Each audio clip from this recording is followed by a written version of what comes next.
Fabulous. Okay. Yeah, I put my glasses on. So, are we ready to get started?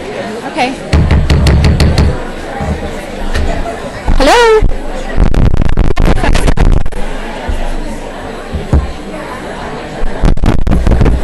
Hey, we're mics. Our mics are not working.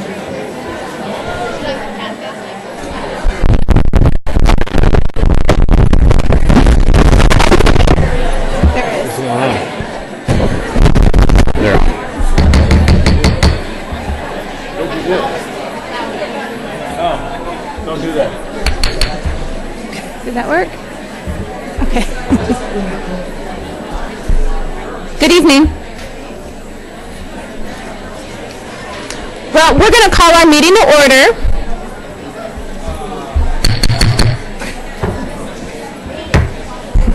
Welcome to the May Carmel.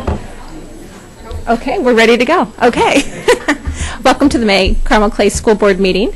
At this evening, we have a number of teachers, professional educators, students, as well as administrators. We get to welcome and celebrate with a number of different accomplishments, and we are delighted you could join us. We'll start with roll call. Mrs. Niles. Yes, all board members are present, and we have a quorum. Wonderful. Next on the agenda, we have the Pledge of Allegiance. And this evening, we are joined by the Rosemarian family. We have Peter, who is a Bear Scout in Pack 105, who's going to lead us in the pledge, and his sister Clara is going to join him. So if you please rise, we will get started.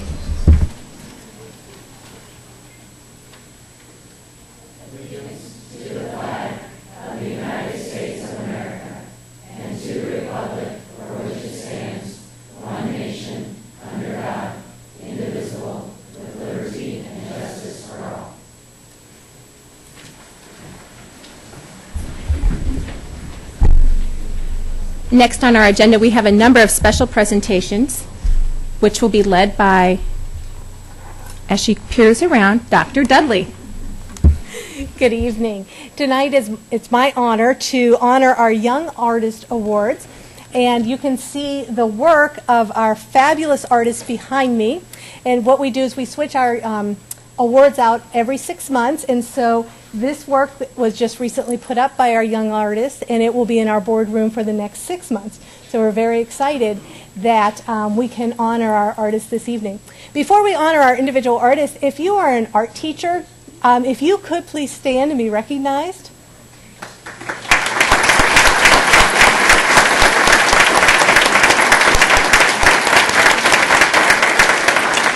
And the fabulous work of our artists is very much due to our art teachers that work day in and day out with our artists to really help them to work on their craft. And we're very excited to honor our students.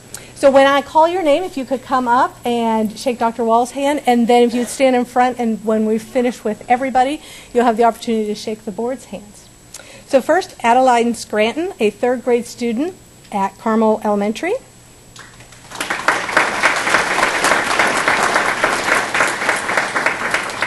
Mark Liu, a senior at Carmel High School.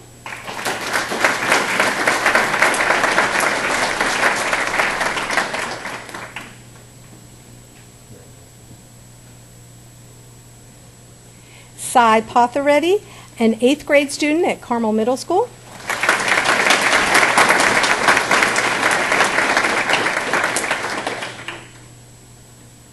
Morgan Downey, a 3rd grade student at Cherry Tree Elementary School.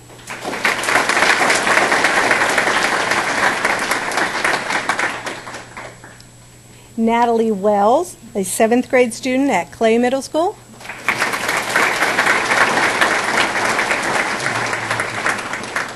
Kaylee Rogers, a 4th grade student at Collegewood Elementary.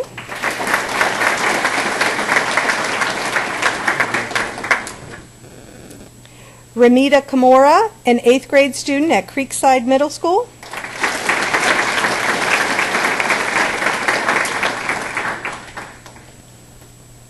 Paxton Law, a 3rd grade student at Forestdale Elementary.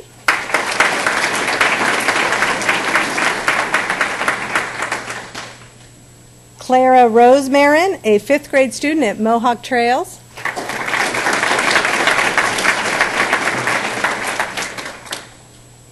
Aman Hassan, a 5th grade student at Orchard Park.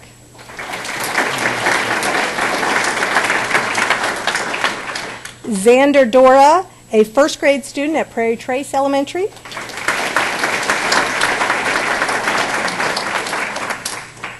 Maddie Wilson, a 5th grade student at Smoky Row Elementary.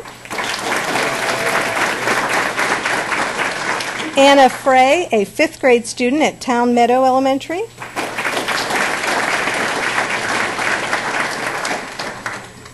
Audrey Wong, a 4th grade student at West Clay Elementary.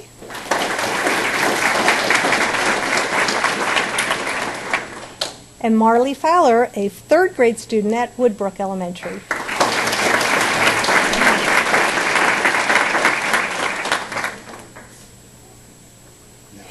Thank you so much to our young artists, and you can go and shake the hands of the board members. And after we honor all of our students, we'll take a short recess. So parents, if you wanted to get pictures of the artwork, you'll have the opportunity to do so then. Thank you.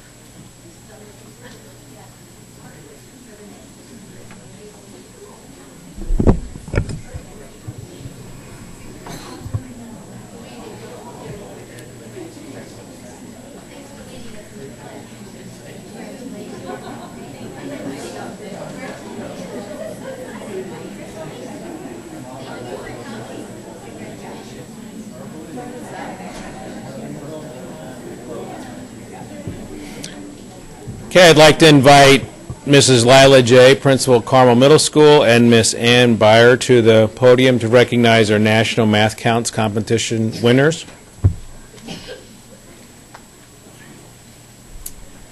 Thank you. We are so excited to be here today. It's not every day that students in middle school are able to compete at the national level, and to have 2 students from our building be able to do that was quite an incredible celebration for us. It's been 3 really awesome years with these young men, and just to be able to see all of the accomplishments in their time at Carmel Middle School has been really awesome for me as principal. And so Mrs. Byer has been working with our boys here and in the math counts realm, and so I thought that she could help us to celebrate some of the various achievements, many achievements that these young men have accomplished. So. It is my great pleasure to introduce 2 young mathematicians, Joey Herons and Kevin Liu. Joey and Kevin.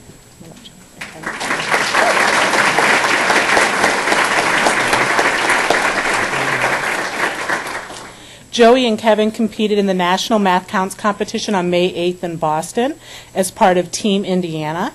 The team is formed of the top 4 students in the state, and 2 of those 4 students this year were from Carmel Middle School.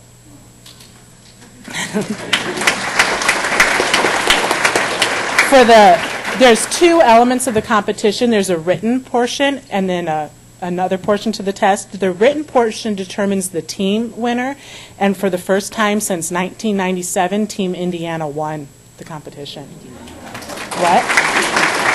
No, oh, Kevin corrected me. It was 1995 that they last won. And they did an amazing job. In the past 8 years, California, Texas, and Massachusetts, home of Harvard and MIT, have won, and Indiana beat them all this year. We are very proud of all 4 of the young men that made up Team Indiana. After the written test, the top 12 competitors perform in what's called the countdown round. It's a head-to-head single elimination tournament. If you have not seen it, I encourage you to go to mathcounts.org and watch it. It is amazing. And Mr. Kevin Liu was this year's national champion.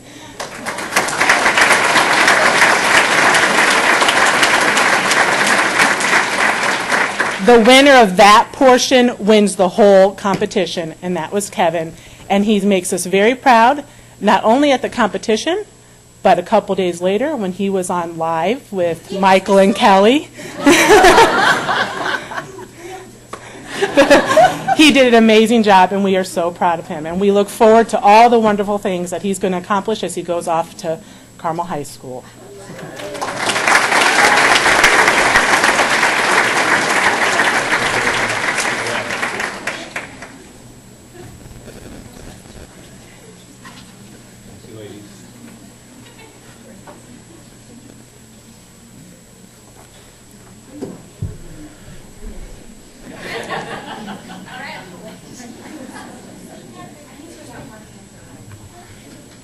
If I could invite Mr. Jim Streisel to the podium, we have recognition for the Highlight Excellence in Journalism Awards for Carmel High.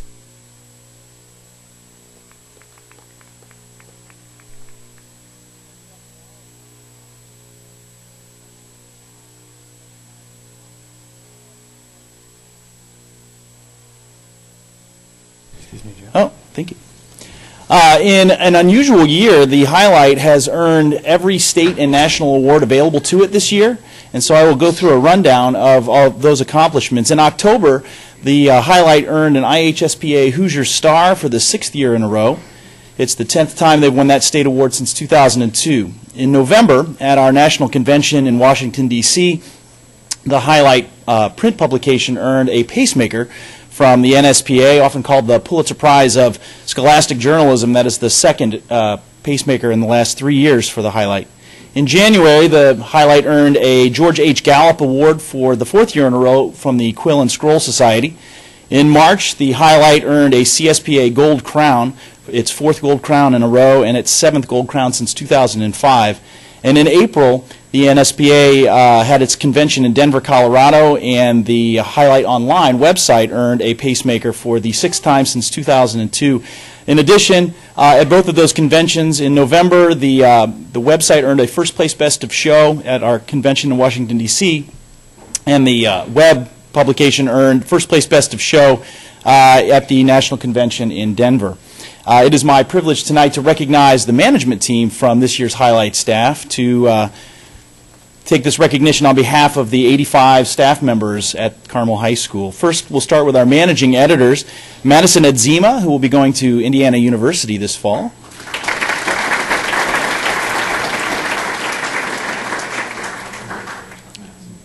Matthew Del Busto will be attending Butler University this fall.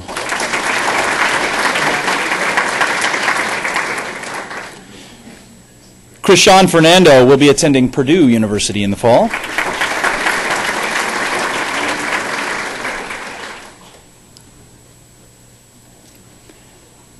Aster Samuel will be attending Vanderbilt University this fall.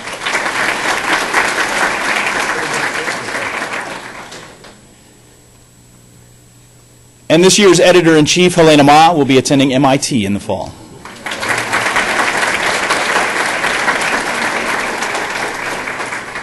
Thank you.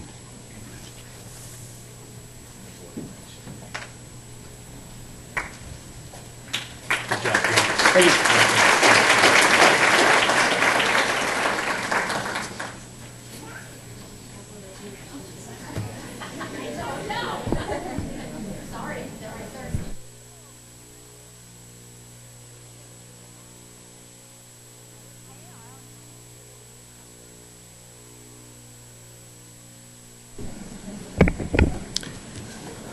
Okay, if I could invite Mr. Richard Reed to the podium. We have recognition now for the DECA World Champions.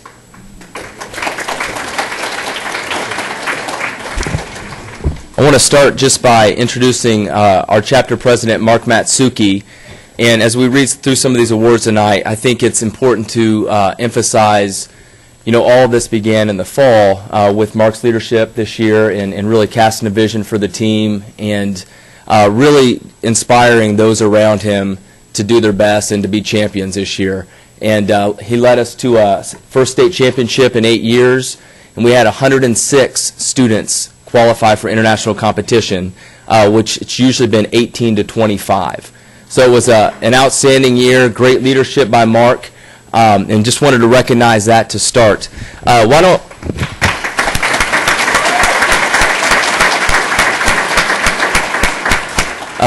that international competition, it dwindled the field from 212,000 DECA members in the world to 12 to 13,000 competing in Orlando this year. And I'd like just to bring everyone up to start. If you guys want to just line up here for a moment, if you guys were finalists, which means they were top 20 in the world.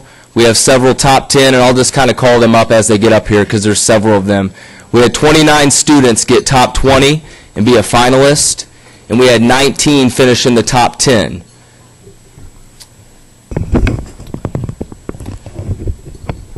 Do you want to hand out the awards to people? Yeah. Okay. Is it alphabetical? All right, so first off is world champion Maria Wad. Come on down.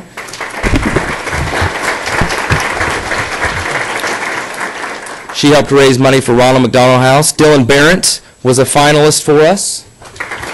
Finance operations. Sam Blankenship placed 3rd in the world. Eli Bublik, I don't think he's able to be here, but he was a finalist. Tyler Burden was 2nd in the world. Sydney Clark, also one of our world champions. And her other teammate, Madison Fye, world champion. Ria Gaharia was a finalist. And I do not think she's here, is she? Spundin Spundizzle Garg was not only 8th in the world, but Spundin played a huge role as Director of Competitive Events this year and was every SRT actively helping his classmates pursue excellence in their events. Zach Grove is unable to be with us tonight, but he placed 2nd in the world. Joy Wong was one of his teammates, also not here, or is she? Not here, and she placed 2nd in the world. Sam Johnson, come on down. 2nd in the world for his work with the Carmel Cafe, and it's worth noting that Sam was the general manager for our Carmel Cafe, which started this year and had sales over 25,000, as well as our Santa Secret Shop manager this year. Lily Klotwijk, 4th in the world. Parker Knight was a finalist. Anish Luthra was 3rd in the world. Mari MacDonald has the distinction of being the only Carmel student to get finals 2 years in a row, and she placed 6th place this year. Cameron Martin was 2nd place in the world. Mark Matsuki was 2nd place in the world for his work on the Carmel Cafe. Samantha McKenzie was 4th in the world. She's not able to be here this evening. Liam Mountain was a finalist for us. Also not here. Akshar Patel can't be here, but he placed 8th in the world with Shaquille. Manali Patel and Sally Pearson were finalists, top 20, could not be here. Rishi Rahman, come on down. Finalist for finance operations. Sharia Ravi was a finalist in the stock market competition with her teammate Angela Wu. Olivia Robertson was 4th in the world. Nick Spencer, 3rd place in the world. And Shaquille Zia was 8th place in the world.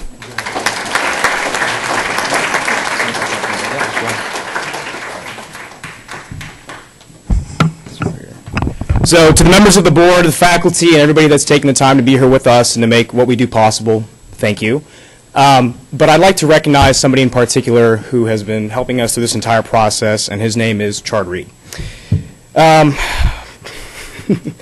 So the first time I stepped into Mr. Reed's classroom, I felt something different. As someone who has a passion for entrepreneurship and business, Mr. Reed was the first teacher that I felt that truly recognized that potential in me and helped me to make that a reality. And with DECA, I know that he's done that with over 500 students just this year. Chard has something that many teachers only dream of. He has the ability to make students not only interested in the course material, but to make them want to go above and beyond to quench their thirst for knowledge. His deeply rooted passion for excellence and empowering attitude motivate students to make their wildest dreams a reality. I know for sure that at no other school would I, along with my friends, have been able to come up with something as crazy as a student-run cafe that has now gone on to employ over 200 students.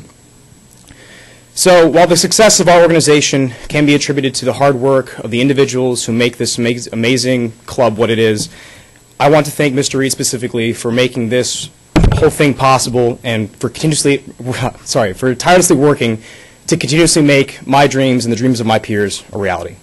Thank you.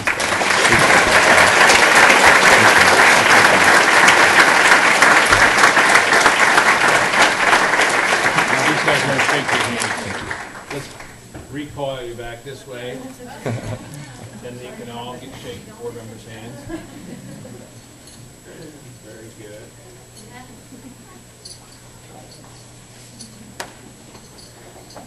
Now.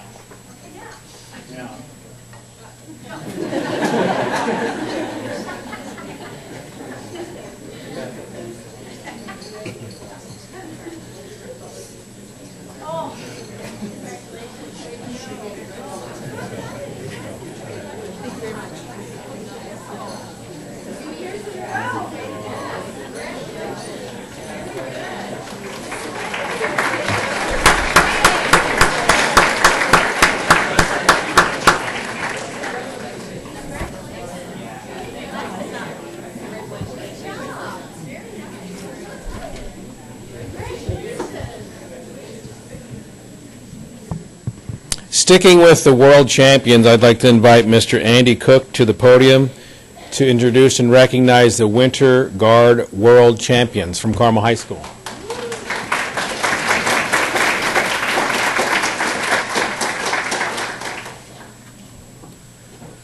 Thank you. The Winter Guard is an offshoot of the marching band. As soon as the marching season gets done in November, we have 3 Winter Guards that started right at November and start learning their show, and they go till April. The ladies tonight that are representing the 30-plus girls that are in the Guard compete at the highest level. It's called the world level.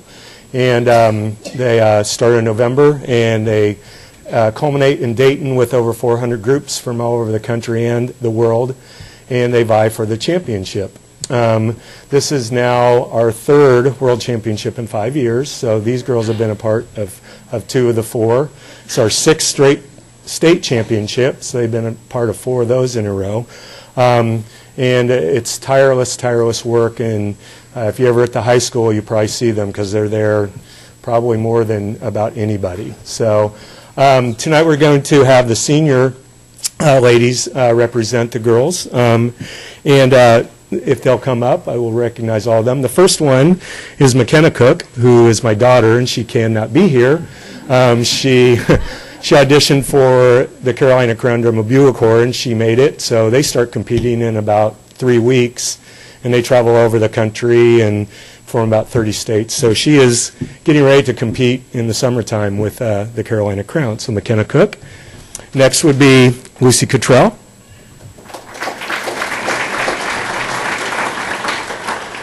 Emily Eckel. Jessica Hildreth. Shayna Melamed. Erin Raver.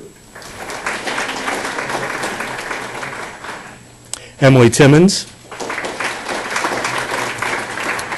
And the last one, Willow Westespad, is a very avid dancer, and she had a commitment with her dance studio. So Willow Westespad.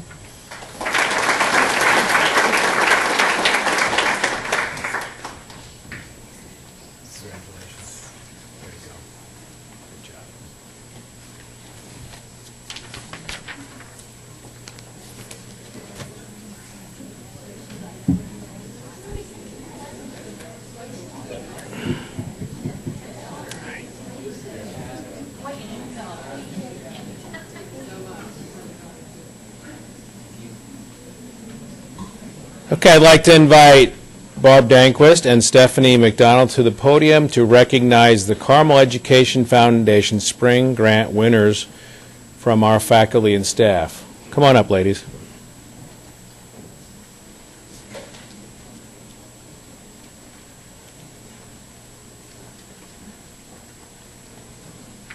Thank you, Dr. Wall, and thank you for all of our grant writers that we are able this evening to award 27 grants. And this evening, we are very fortunate to have one of our board members who was on the grant committee who is actually going to be presenting our grants tonight.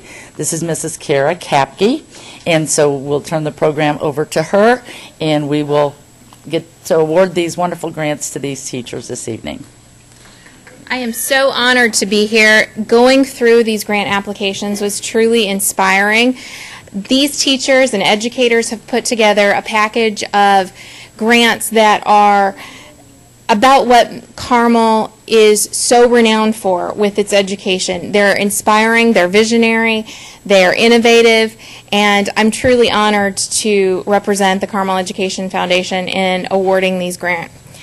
Recipients. We had actually a difficult time because we had many more applications than we had money to give. So that's a good reminder to donate to the Carmel Education Foundation when Ghosts and Goblins or the Telethon or any other event comes around, because we do really good work in recognizing and awarding these teachers for their really creative and innovative ideas.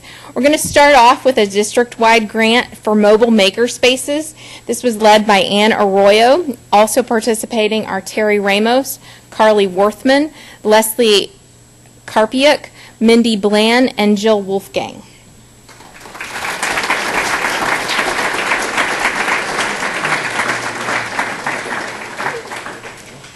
Mobile Maker Spaces is a kit. There's one at the elementary school and one at the secondary schools that allows students to engage in science, inquiry, and the design process. Students can gather to create, invent, and learn with tools and make materials for innovation. It's basically a tinker kit. Next, we'll go to the high school with Principal John Williams, and we awarded 2 grants to the high school. The first is Shred Hounds with Heather Bouillet.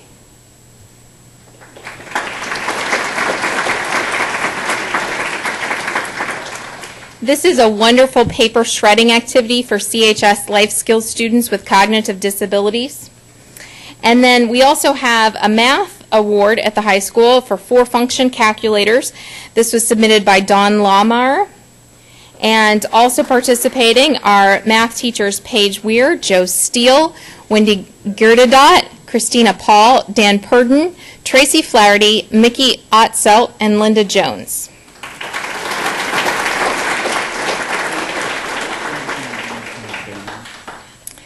Carmel Middle School with Principal Lila J. had 1 grant awarded this year to Lori McFall for stability balls in the classroom. This is active seating. We're going to move on to Clay Middle with Principal Todd Crosby. And we'll start off with some iPads awards. iPads were awarded to Amy Collins and Aaron Boyce.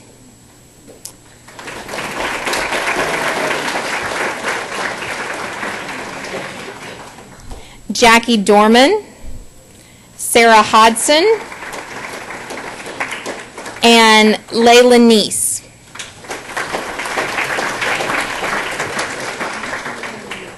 These iPads were primarily used for video modeling. These are a lot of resource teachers, and they're going to use the iPads to do video modeling instruction, which is a really neat use. Congratulations. Also at Clay Middle, Todd Crosby, the principal, submitted a grant for a sensory room for students with special needs who will benefit from the room as they regulate their sensory input needs. Also on that grant is Mark Smith, Brittany Kessler, Layla Neese, Abigail Ferret, Jared Piper, and Kenna Jones.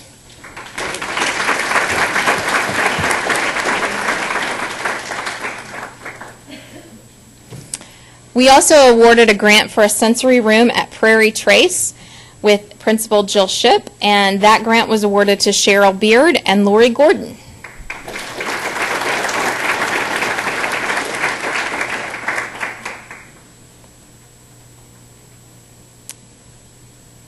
The sensory room will contain equipment which will either calm or stimulate a student through each of the senses depending on their needs. Another grant at Prairie Trace went to Leanne Matthews and Sarah Awe for a boogie board.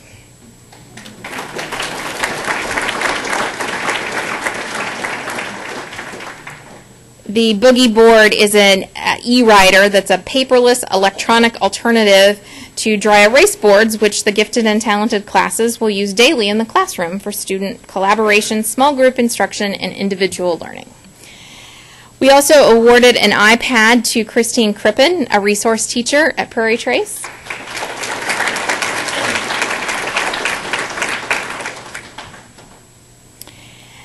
And then the next group of students, both at Prairie Trace and at Orchard Park, are giving up their time this summer to attend Orton Gillingham, a phonics training program. And the CEF awarded each of them a grant to make that possible. So from Prairie Trace, we have Lauren Burke, Amanda Dillon, Rebecca Kiefer, Holly Vatras.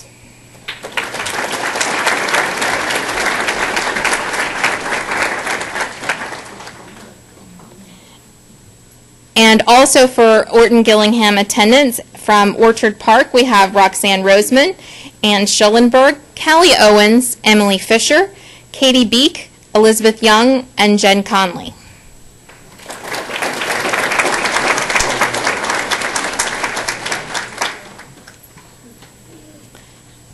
We were delighted to make these grants because these teachers are giving up a lot of time during the summer, which is their normal time off. Our next grant award winner was for Beth Larson for craft supplies for early childhood classrooms.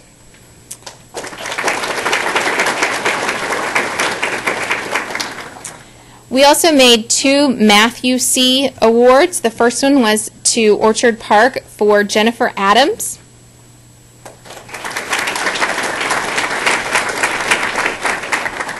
Math, you see, is an intervention which uses a multisensory approach to teach math concepts, beginning with practicing skills on a concrete level with blocks, fraction overlays, and other visual and tactile materials.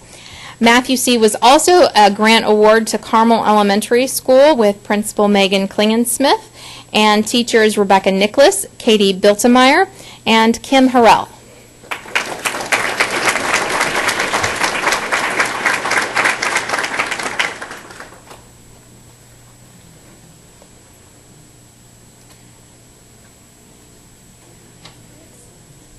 Our next grants were for an Expanding Expressions Tool, or EET. EETs, I'll explain in just a minute after we welcome the award winners from Carmel Elementary School: Alicia Larkin, Julie McElwee, Sandy Bowling, Alyssa Keene, Rebecca Nichols, Katie Biltemeyer, Kristen Selm, and Kim Harrell.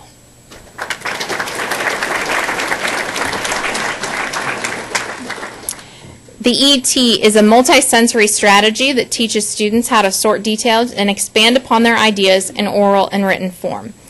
We also awarded an EET grant to Forest Dale Elementary with Principal Deanna Pittman, with teachers Jill Knowles, Julie Sipe, Courtney Garrison, and Allie Wren.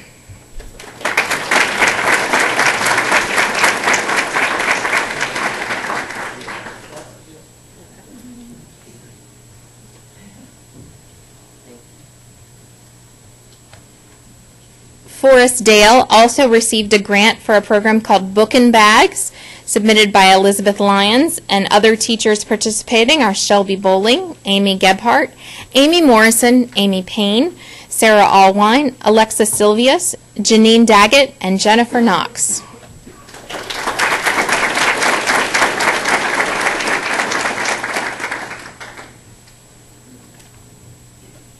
This is a great program. Are they all up? Okay, and then finally we have from Forest Dale, we gave iPads to Megan Schaff, Jessica Tenbrook, and Alexa Silvius.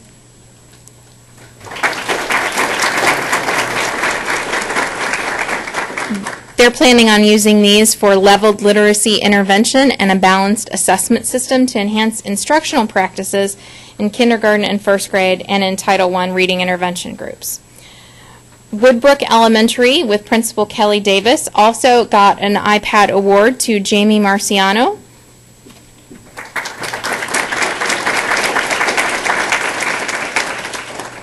And Marla Wald.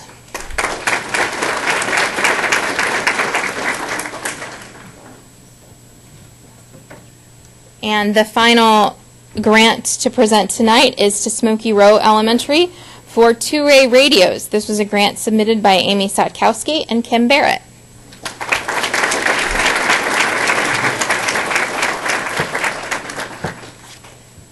Thank you all to all of the applicants, and we are truly honored to give grant money to these wonderful teachers. And remember us next time a Ghosts and Goblins comes along, or the telethon, you get a call, because we can do really great work at CEF. Thank you very much.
Okay.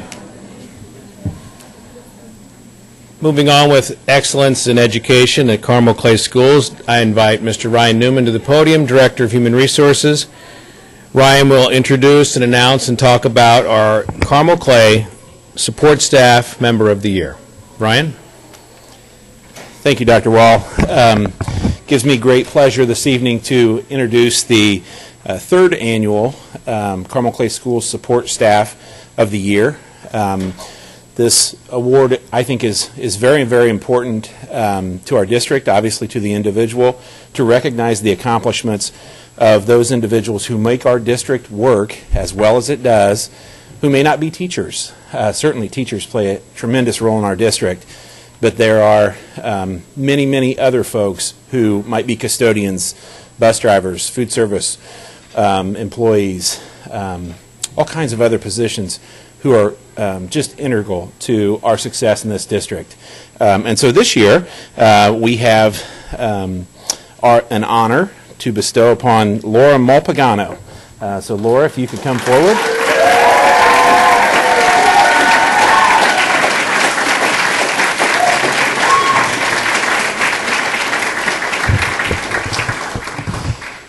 We'll have a few words about Laura that will probably embarrass her. And that's one of the things that this award shines people who may not necessarily seek that, and that's great. That's what I've heard about Laura. Laura is the Performing Arts Secretary at Carmel High School. She was informed of this award at a surprise ceremony on May 14th, and I apologize that I couldn't be there to see your reaction, but I hear it was wonderful. Presented by Dr. Wall and members of the administrative team, and also Laura's family got to be there with her as a surprise as well. And I'll tell you, that is one of my favorite things each year. So I really do apologize that I didn't get to see it. I love to see that reaction where the employee's totally surprised. So cool and so deserving. I'll read a little bit of one of the nominators' words, and I don't know if you've heard this or not, Laura. Laura was described as an incredible asset to the Performing Arts Department at Carmel High School. She goes above and beyond in her duties. She never thinks of herself and does everything for the benefit of our students. She's always a few steps ahead of us, taking on a task before we even think about it. Give you just a little bit of history of Laura's involvement with Carmel Clay School. She was hired here in 2008 as a substitute teacher and then worked as an instructional assistant at one of our elementary schools. She's been serving in her current position as secretary for the Performing Arts Department since September of 2013. By all accounts, Laura is a wonderful example of the many, many employees who do great things for our kids and our families on a daily basis and who really make our district work. Laura, congratulations. We're happy for you. We're also proud of you, and we know that you represent our support staff wonderfully. We've included in the bag a monetary gift that we hope you'll put to good use, and also a paperweight with an engraving to signify this award. And we'll also have a plaque to be displayed at Carmel High School, which is a traveling plaque. So the school who had the recipient the year before gets to display that the entire year, and your name will be obviously included on that plaque. And again, we can't thank you for enough for all that you do for our students and our staff and our families, and we're proud of you. So congratulations.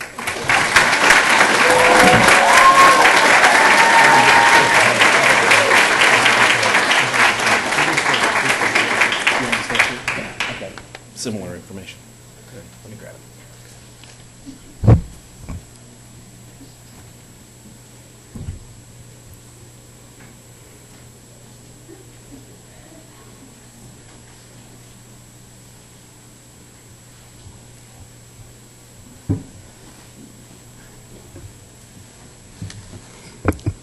Okay, we are now going to recognize the Carmel Clay School's Teacher of the Year. I'd like to invite Mrs. Jill Ship up to the podium as well as Principal of Prairie Trace, and with me I have Dr. Amy Dudley, Assistant Superintendent for Curriculum Instruction, and Mr. Ryan Newman, who will be saying a few words about our Teacher of the Year. And that Teacher of the Year is Mrs. Sarah Awe. Sarah, come on down.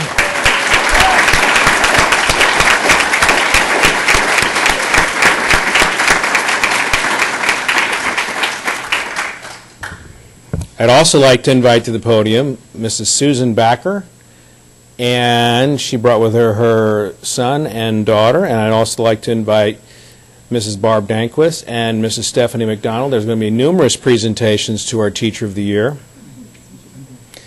and this is the esteemed moment. Mrs. Backer, thank you for being here this evening. We appreciate that. Thank you. And Stephanie and Barb, on behalf of the Carmel Education Foundation, will make a presentation in a moment as well. But Sarah, to be honored by your peers and recognized by numerous peers and recommended that you be our Teacher of the Year is one of the most flattering compliments a teacher can get. I don't know about the ultimate, because the ultimate is what you do for those students every day that they go on. It's a gift that keeps on giving to them for the rest of their life. So we're honored that you are Carmel Clay School's Teacher of the Year this year. We wish you the best going forward in the state competition. I think you have a very good chance to continue on in that recognition.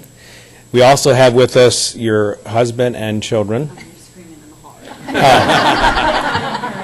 They're taking a little break. This is a little long. But I'm going to let Ryan say a few words that were mentioned regarding you from the individuals that nominated you for Teacher of the Year. Sarah. Ryan? Thank you, Dr. Wall. As the name of the award infers, the Stephen A. Backer Teacher of the Year Award is in memory of one of our past school board members, school board presidents, who I'm sure would have been elated with the recognition that Sarah received this evening. I did get the good fortune of participating in this selection process, and I say the same thing every year in this process. It's a very difficult process because we have to get to one. And there are hundreds of outstanding teachers in this school district, any number of whom could would deserve an honor like this. This year we decided Sarah was most deserving, and that's difficult. It was a very difficult task. I happen to know Sarah because I was able to work with her when I was at Prairie Trace, and every time her name came up, I'd say, yeah, she's one of the best. She really is in a lot of ways. So I'm very happy for you, Sarah, and it's a deserving, you are deserving of this honor. And Dr. Wall alluded to the state competition. I've always said the state has to rotate this thing around, right? I know who the Teacher of the Year is. It's Sarah All. It's Carmel Clay Schools naming that, and I don't just say that. I think we do have some of the best teachers in the state. So I'll say a little bit about Sarah. I always enjoy reading some of the nominations and what either your colleagues or parents or even students might have said. We chose one to share with you this evening. There were recurring themes that describe Sarah as a dynamic educator who teaches beyond the textbook. She's generous in sharing ideas and helping colleagues, and a teacher who makes it her priority to meet the academic and social and emotional needs of every child. And I can tell you that's true because I've seen her do it. Sarah began teaching here in 2001 and has been a lead teacher for a number of years, taught 2-3, gifted and talented, and now teaches the 4-5, gifted and talented. And I don't know what more to say, Sarah, other than congratulations, and you are so deserving, and we're proud of you.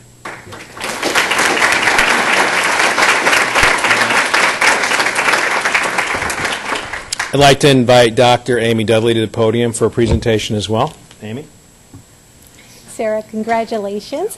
And we are very excited to honor you with a $500 professional development grant from the Curriculum Instruction and Assessment Division that you can use to continue your professional development. I know you'll put it to good use. So congratulations.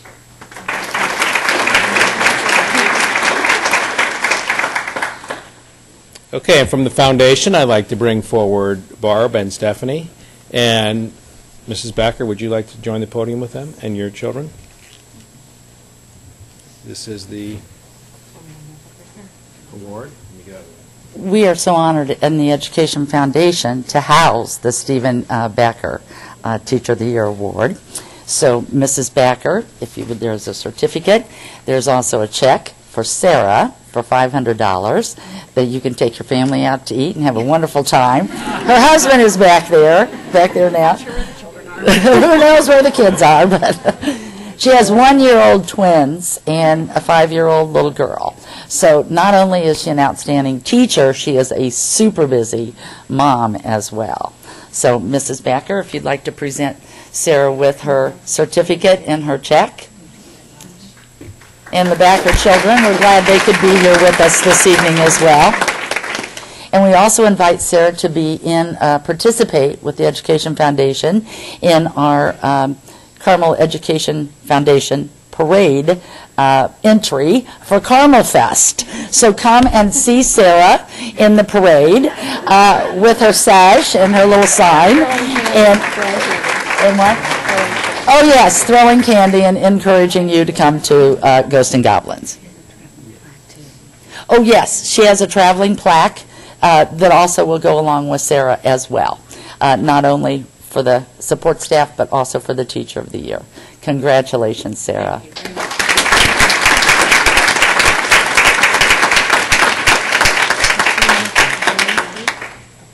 Do you want to say anything? I asked if I had to say anything. You never turned it No, okay. Yeah, teachers love to talk. I am very, very honored. I come from a family of educators. My mother is still a teacher in Pike Township. My husband is a teacher in Pike Township as well. And I do remember thinking, oh, as a Pike alum, I wanted to go back. Oh, I want to go and teach in Pike, and it never worked out, and I am truly blessed that it didn't. So I work with amazing people here, and I've been emotional. My daughter's going to kindergarten, too, so I'm having this whole moment, this whole week. So I'm truly, truly touched. I did not go into education even wanting or hoping, that I would ever be awarded this. So it's truly an honor, and I thank you. Thank you.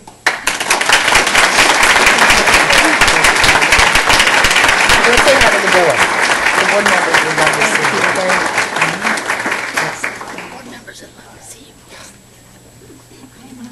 I know.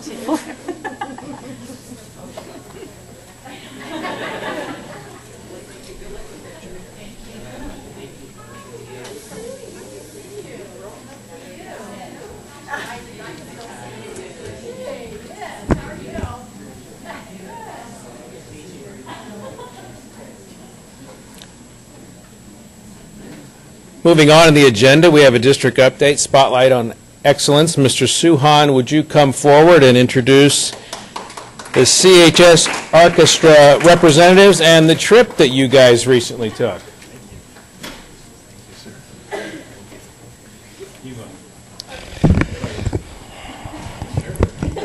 Thank you so much, Board, for having us here tonight and for everybody else that's here. Orchestra students have had an incredible year this year. Just yesterday, Sunday, we had our Orchestra Awards Banquet, and we're just kind of reading off everything that the orchestra students have accomplished this year, and it took about 10 minutes to do so. So it's been an incredible year, and one of the big things that the students have done and accomplished this year was a successful tour of Austria. And the students, they have just represented our school and our community so incredibly well, and I'm so humbled and so proud to be associated with these incredible young artists and musicians.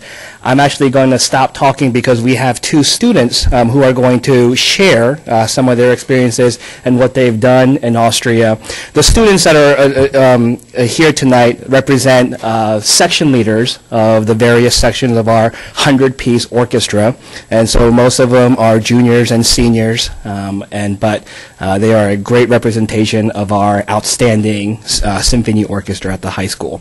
So, and as the students are talking, I'm going to pull up a little slideshow, go old school a little bit, and so you can see some pictures that are going to be looping while the students talk. So the first student is Miss where's Sherry? Yeah, oh, Miss Sherry Yang, and she is one of our section leaders for the first violin section. So Sherry, I'm going to switch spots with you, and if you can talk a little bit here. Okay. Go ahead. Okay, so we'll try to keep this somewhat short because I know it's been a long hour for a lot of you here. Thank you for staying to listen to us. So one of our first stops was Salzburg, and this whole entire trip was just this amazing week of cultural and historical learning, and also just familial bonding with all the kids who went with us and all the chaperones and parents who went with us. I'm just going to go over about 3 attractions that we went to really quickly. One of our first ones was this fortress that's on the top of a hill that's right above the river that runs through Salzburg, and the fortress's main purpose was, a barricade for the battles that have been there. It's actually the longest standing one in Europe. We actually took a gondola up and we went all around, and it was just a wonderful experience. We also went to Maribel Gardens, which is actually a garden surrounded by a palace that a Prince Archbishop made for the love of his life. And the Sound of Music was also filmed there, so we had lots of fun taking pictures. We also saw where Mozart was born, and that was just amazing for us to know that, one of the people that we look up to, the music that we make, he was born there, he lived there. We were also there. It was just an amazing experience for us to feel that. We also performed at St. Stephen's Cathedral, which is this huge cathedral. It's still in use today, and it was so amazing. We walk in and it's this huge, huge cathedral, and you just look down and left and right, and it just never seems to end. And Mozart was actually married there, and we got to keep our instrument cases where he was married, so that was kind of interesting as well. But we did perform there, and the entire cathedral was filled with people who lived there. They came to see us perform, and it was wonderful just to play the music that they treasure so much for them. And now Sam Thomas will also tell you a bit of what we did. So, as Sherry covered pretty much everything except for the final day of the trip,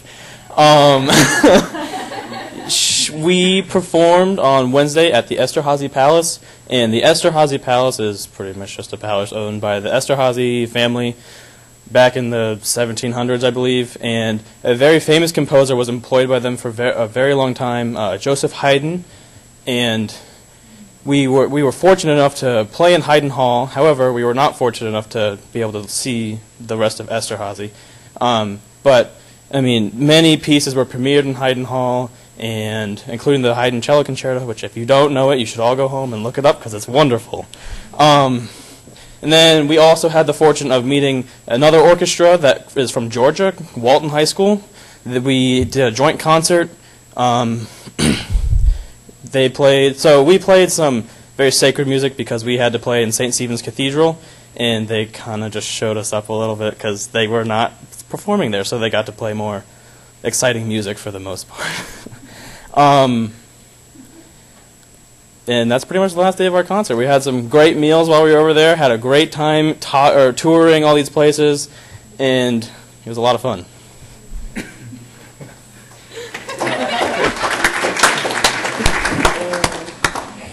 Sam's being modest. Walton High School is an incredible high school in Georgia, but there was no comparison. The amount of work that our students have done to pull off this tour was absolutely incredible. The students have been working hard for the state competition that was just last week, and all the music that they had to learn to perform in Europe was in addition to the state competition. And I looked at the students at the very beginning of the year and I said, you guys, are we really going to do all of this? Can we just go to Europe and just call it a day? And said no. And then the kids said, no, Mr. Hong, we got to do it all. And they did do it all and won the state championship shortly after they got back from Europe. So congratulations to them as well. So thank you again so much, and the students have done an incredible job, and they represented our school to an international audience, and playing at St. Stephen's Cathedral. I have a lot of people who have not yet gone to Vienna yet, but I told them it's pretty much like the Notre Dame of Paris. It's the iconic church, and you saw at the very, very beginning of the slideshow, it's right in the center of the city. I was a little bit worried if an audience were going to come. This is a capital of classical music. Are they going to come and hear high school students from America come and perform? But they did, and they packed the place, and it was one of the highlights of my teaching career, and I'm going to remember it forever and ever. So thank you so much again for having us here and allowing us to share some of our experiences in Vienna. Thank you. Oh, yes. Okay. So the students here is Mr. Ari Brown. And then, yep, you can go. There's a little. Mr. Sam Thomas. Yep. Miss Sherry Yang. Senior cello section leader, Miss Evelyn Chan. Senior second violin section leader, Miss Annie Zhang. Senior viola section leader, Miss Cassandra Renard.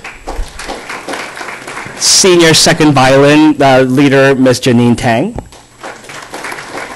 Senior bass section leader, Miss Emma Hitchcock. Sophomore first violin section, Cindy Hardwick. Junior viola section leader, Miss Tiffany Shea. And senior first violin section leader, Mr. Dennis Yang.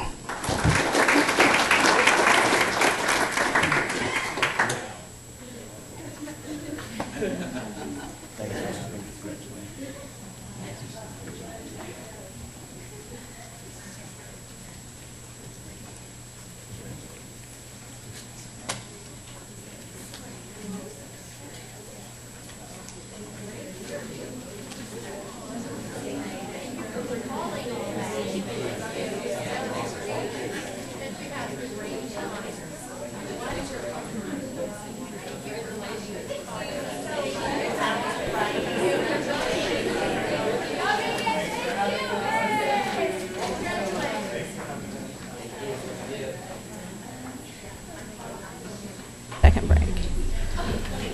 I think that's... Well, no, I don't know that they all did.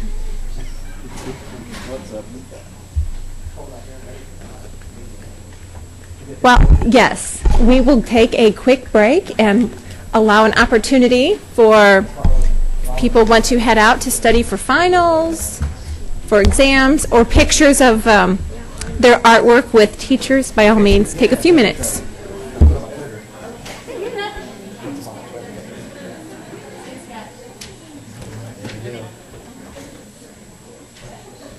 Perfect.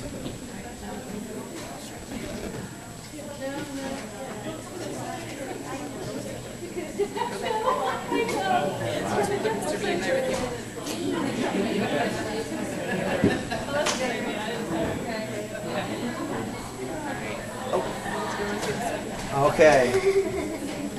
Photoshop the gut. Okay, you came back. I'm so glad. I was gonna walk out. I saw him out there. I said, Oh, I'm so glad.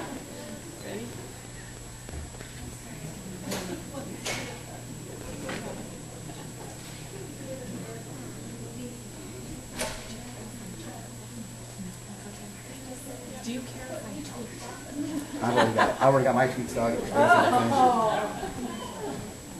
right. Thank you.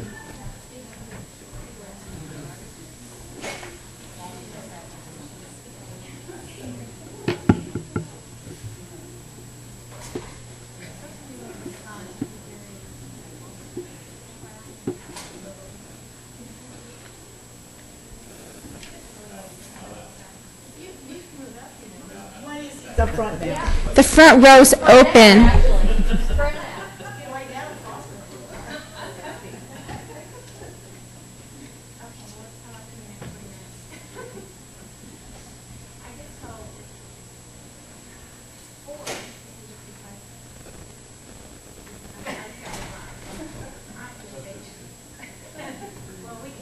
Consent. What they want isn't till later anyway. Okay, well, let's get started.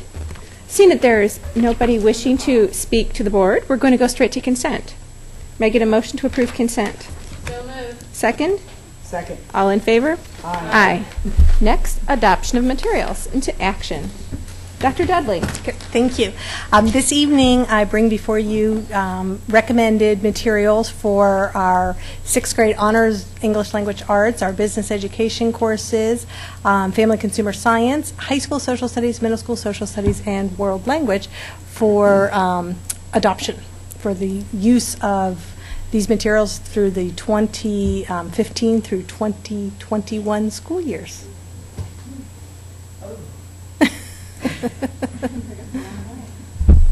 Thank you very much, Dr. Dudley. Make it a motion on the table to approve the recommendation. I move to approve and adopt these materials. Second. Second. Discussion? Kathy. 2021, and I apologize because I didn't think of this beforehand, but are any of these materials also available as e-books? Yes.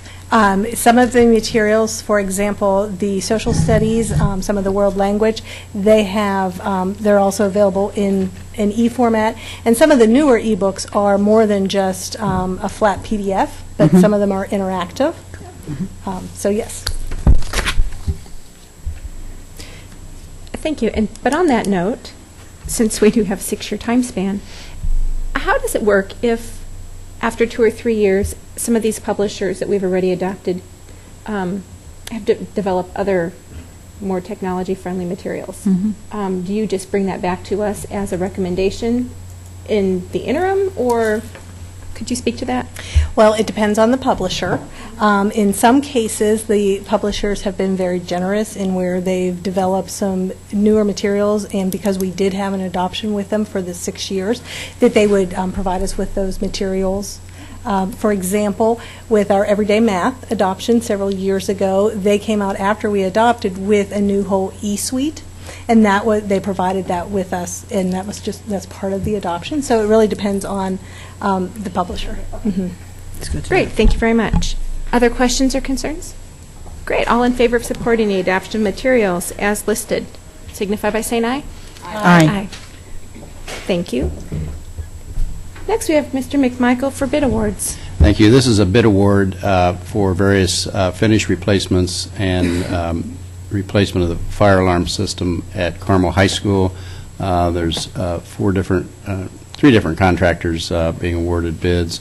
These projects are being funded from the general obligation bonds that we previously sold. Thank you very much. May I get a motion on the table to approve the bid awards for the Carmel High School refinishing, remodeling, and the fire alarm replacements? Second? Second. Discussion.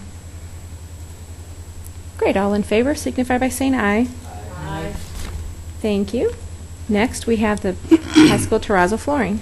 Yes, this is another bid award at the Carmel High School to replace hallway flooring in the portion of the west wing of the high school, and it also is funded with bond funds. Thank you very much, Mr. McMichael. May I get a motion on the table to approve the Carmel High School terrazzo flooring replacement of part of the school? Second?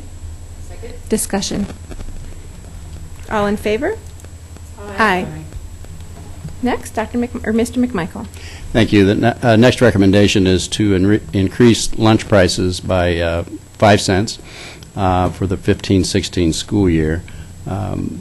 This is the first time we've increased since 13-14. A number of reasons. One is the Healthy Hunger Free Kids Act of 2010 actually requires schools to charge students for paid meals at a price that is on average equal to the difference between what's reimbursed for free meals as compared to paid meal reimbursement. So we've actually asked for a waiver because until you reach that level, the requirement is to increase the paid meals by 10 cents, but there's a waiver process if you don't feel that you need to go that, and we did request a waiver and was granted that, so because we didn't feel we needed to increase it by 10 cents. But the 5 cents will help cover costs of the year-to-year increase for labor costs as well as food prices, but also we have an impact as a result of the Affordable Health Care Act, which I'm sure you're generally familiar with, in terms of offering health insurance based on certain meeting certain requirements, and so that has had a financial impact to our food service program as well. Thank you very much, Roger. May I get a motion on the table to approve lunch increases for the 15-16 year by 5 cents? So moved. Second? Second. Discussion. All in favor? Aye. Thank you. Next, we have Mr. McMichael, traffic ordinance. Yes, this is an ordinance that was actually initially proposed by our student resource officers, and it's in response to trying to work with our parents when they're either dropping off or picking up their children. As you know, we have a process for that, and there is a line that's formed for the students to drop off and pick up. However, we have really very few parents, but we do have some parents who, in a rush and so forth, that may drop their student off in the parking lot, and then the student walks, and so through the parking lot and also through the line of traffic. So there is a concern for safety on behalf of the students, and so the recommendation here, and at the request of the city officials, have requested before they would carry this to the Common Council of the city, they would want it clear that the school board would support an ordinance such as this, and so that's the purpose here. I would emphasize the intent is not to ticket parents. That would be the last thing we would want to do. But we currently have signage that notes that this area is not a drop-off location or zone for students. But when it comes right down to it, if a parent chooses to do that, there's really nothing that we can do. And so really the hope is that if we have an ordinance such as this, then we can honestly share with parents that this is the ordinance and there are consequences. It's much like we would have speeding signs and so forth, but if we just ask people to not speed, we'd probably have an increase in speeding. So again, we're really hoping that this will be a deterrent, not something that we would find ourselves feeling it necessary to actually to use. And so with that, we're recommending that you would approve and support the recommendation to the Common Council for this ordinance. Thank you very much, Mr. McMichael. May I get a motion on the table to approve the Common Council ordinance? So moved. Second? Second. Discussion. Okay, let's start down at the end. Start down at the end. I just want to be appreciative and thank our student resource officers for being proactive on safety, and to thank the City Council as well. I'd also just like to thank the questions that I had that were addressed before this meeting. I just think it's important that we are clear in terms of the areas that this applies to, and like you said, the intent is not to ticket parents, but to have a safe environment, and we've unfortunately seen other school districts that have had issues with that. And so I'd just like to kind of close and make sure that when we send the response back to the council, that we say thank you for doing this and for allowing us the opportunity to give input. Thank you. Pam, I saw your hand up. Yes. First of all, I'd like to know what would the timeline be once we approve this and it goes to the council? How fast do you think it will get through the council? You know, I didn't ask that question, so I don't know. I somehow assumed, I guess, that it would be through the process by the time school starts, but I don't actually know that for sure. Okay, so we don't know if it'll be in place by then? By the first, I don't know for sure if it will be by the first day of school. Okay, and we will be notifying parents through the school email system to let them know that this is taking place, or will that be the city's job? We'll notify our We will absolutely notify the Okay, parents. and enforcement of this, how are we going to go about doing that? I think it'll be circumstantial. At our secondary schools, we have resource officers, Carmel police officers, at each of those schools. At some of our other schools, I believe we may have off-duty police officers who are assisting with traffic and so forth, so it kind of depends on the circumstances. Certainly any Carmel police officer can, including the ones that work at our schools, are in a position to enforce the ordinance if they see it violated. I totally appreciate this because, as Mike said, you know, we've seen other accidents at other schools and would hope that no Carmel student would ever be injured because a parent wasn't thinking ahead of time. Kathy. I, too, just want to thank the SROs for contributing to this. I know as a high school teacher, many times I'd be driving down from Maine to go to my parking lot, assigned little area, and someone would just stop right there in the right lane to let their child out. And the danger of accidents and of students being injured, it far outweighs anything that trouble for parents. I mean, we want to protect our kids, so I really appreciate it. Thank you, Kathy. Other comments?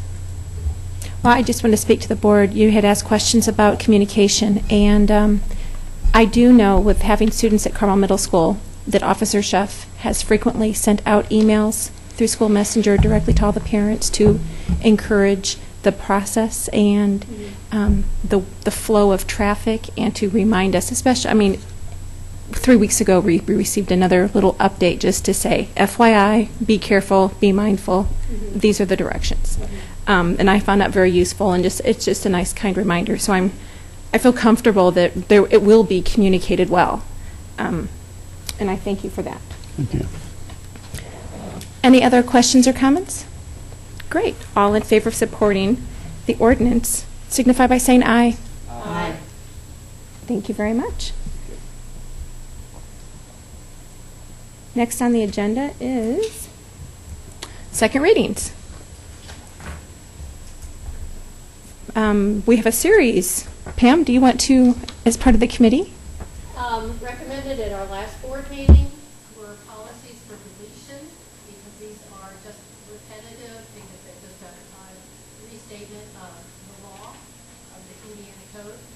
So we would propose deleting policy 5421, 5451, 5611, 5751, 5850, and 5860. Thank you, Pam. May I get a motion on the table to delete those 6 policies? So moved. Second? Second. Questions, discussion? All in favor? Aye. Next. Policy 5511, Pam? 5511, we presented last meeting these policies for discussion. First reading, this is second reading on policy 5511, dress and grooming. Proposing changes because these changes will be listed in the student handbook, and we'll have an administrative guideline 5511 addressing dress and grooming, and would like to propose that we accept this policy as stated, as amended. Thank you, Pam. All in favor of actually making a motion on the table? So moved. Second. Second. All in favor? Discussion? So excited just to get this going. Discussion? All in favor? Aye. Thank you. Next, policy 5514. 5514, presented as a first reading last board meeting, is student use of bicycles policy. We have only amended this policy to add parents because parents are as responsible or more responsible than the students. And we are directing principals to develop building guidelines for each school. Thank you, Pam. May I get a motion on the table to approve policy 5514 as amended? So moved. Second? Second. Discussion? Discussion. All in favor? Aye. Thank you. Next, policy 5514.01. 5514.01, student use of motor vehicles. Again, this is similar to the bicycle policy, adding parents to the policy and change the word rules to the word policies, since we don't have rules that this corporation runs by. And we will have the superintendent direct the high school principals again to develop building guidelines for each building. Thank you, Pam. May I get a motion on the table to approve 5514.01 as amended? So moved. Second? Second. Discussion? All in favor? Aye. Aye. Great. And last but not least, we have the second reading of policy 5840, student groups. Pam? 5840, student groups. Again, this is the second reading for this policy. We have several schools around the country have added this language that we wrote below. We know that gangs don't seem to be a problem in Carmel Clay schools, but you don't know that they won't be a problem in the future. So we put language that would govern that instance, and says the board shall not tolerate any type of gang or gang-related activity to occur on district property or while students are under the auspices of the board. Thank you, Pam. May I get a motion on the table to approve policy 5840 as read? So moved. Second? I'll second. Thank you. Discussion? All in favor? Aye. Aye. Thank you very much. Okay. Moving right along the discussion, we have material adoption. And for that, we turn to Dr. Dudley. Yes, thank you.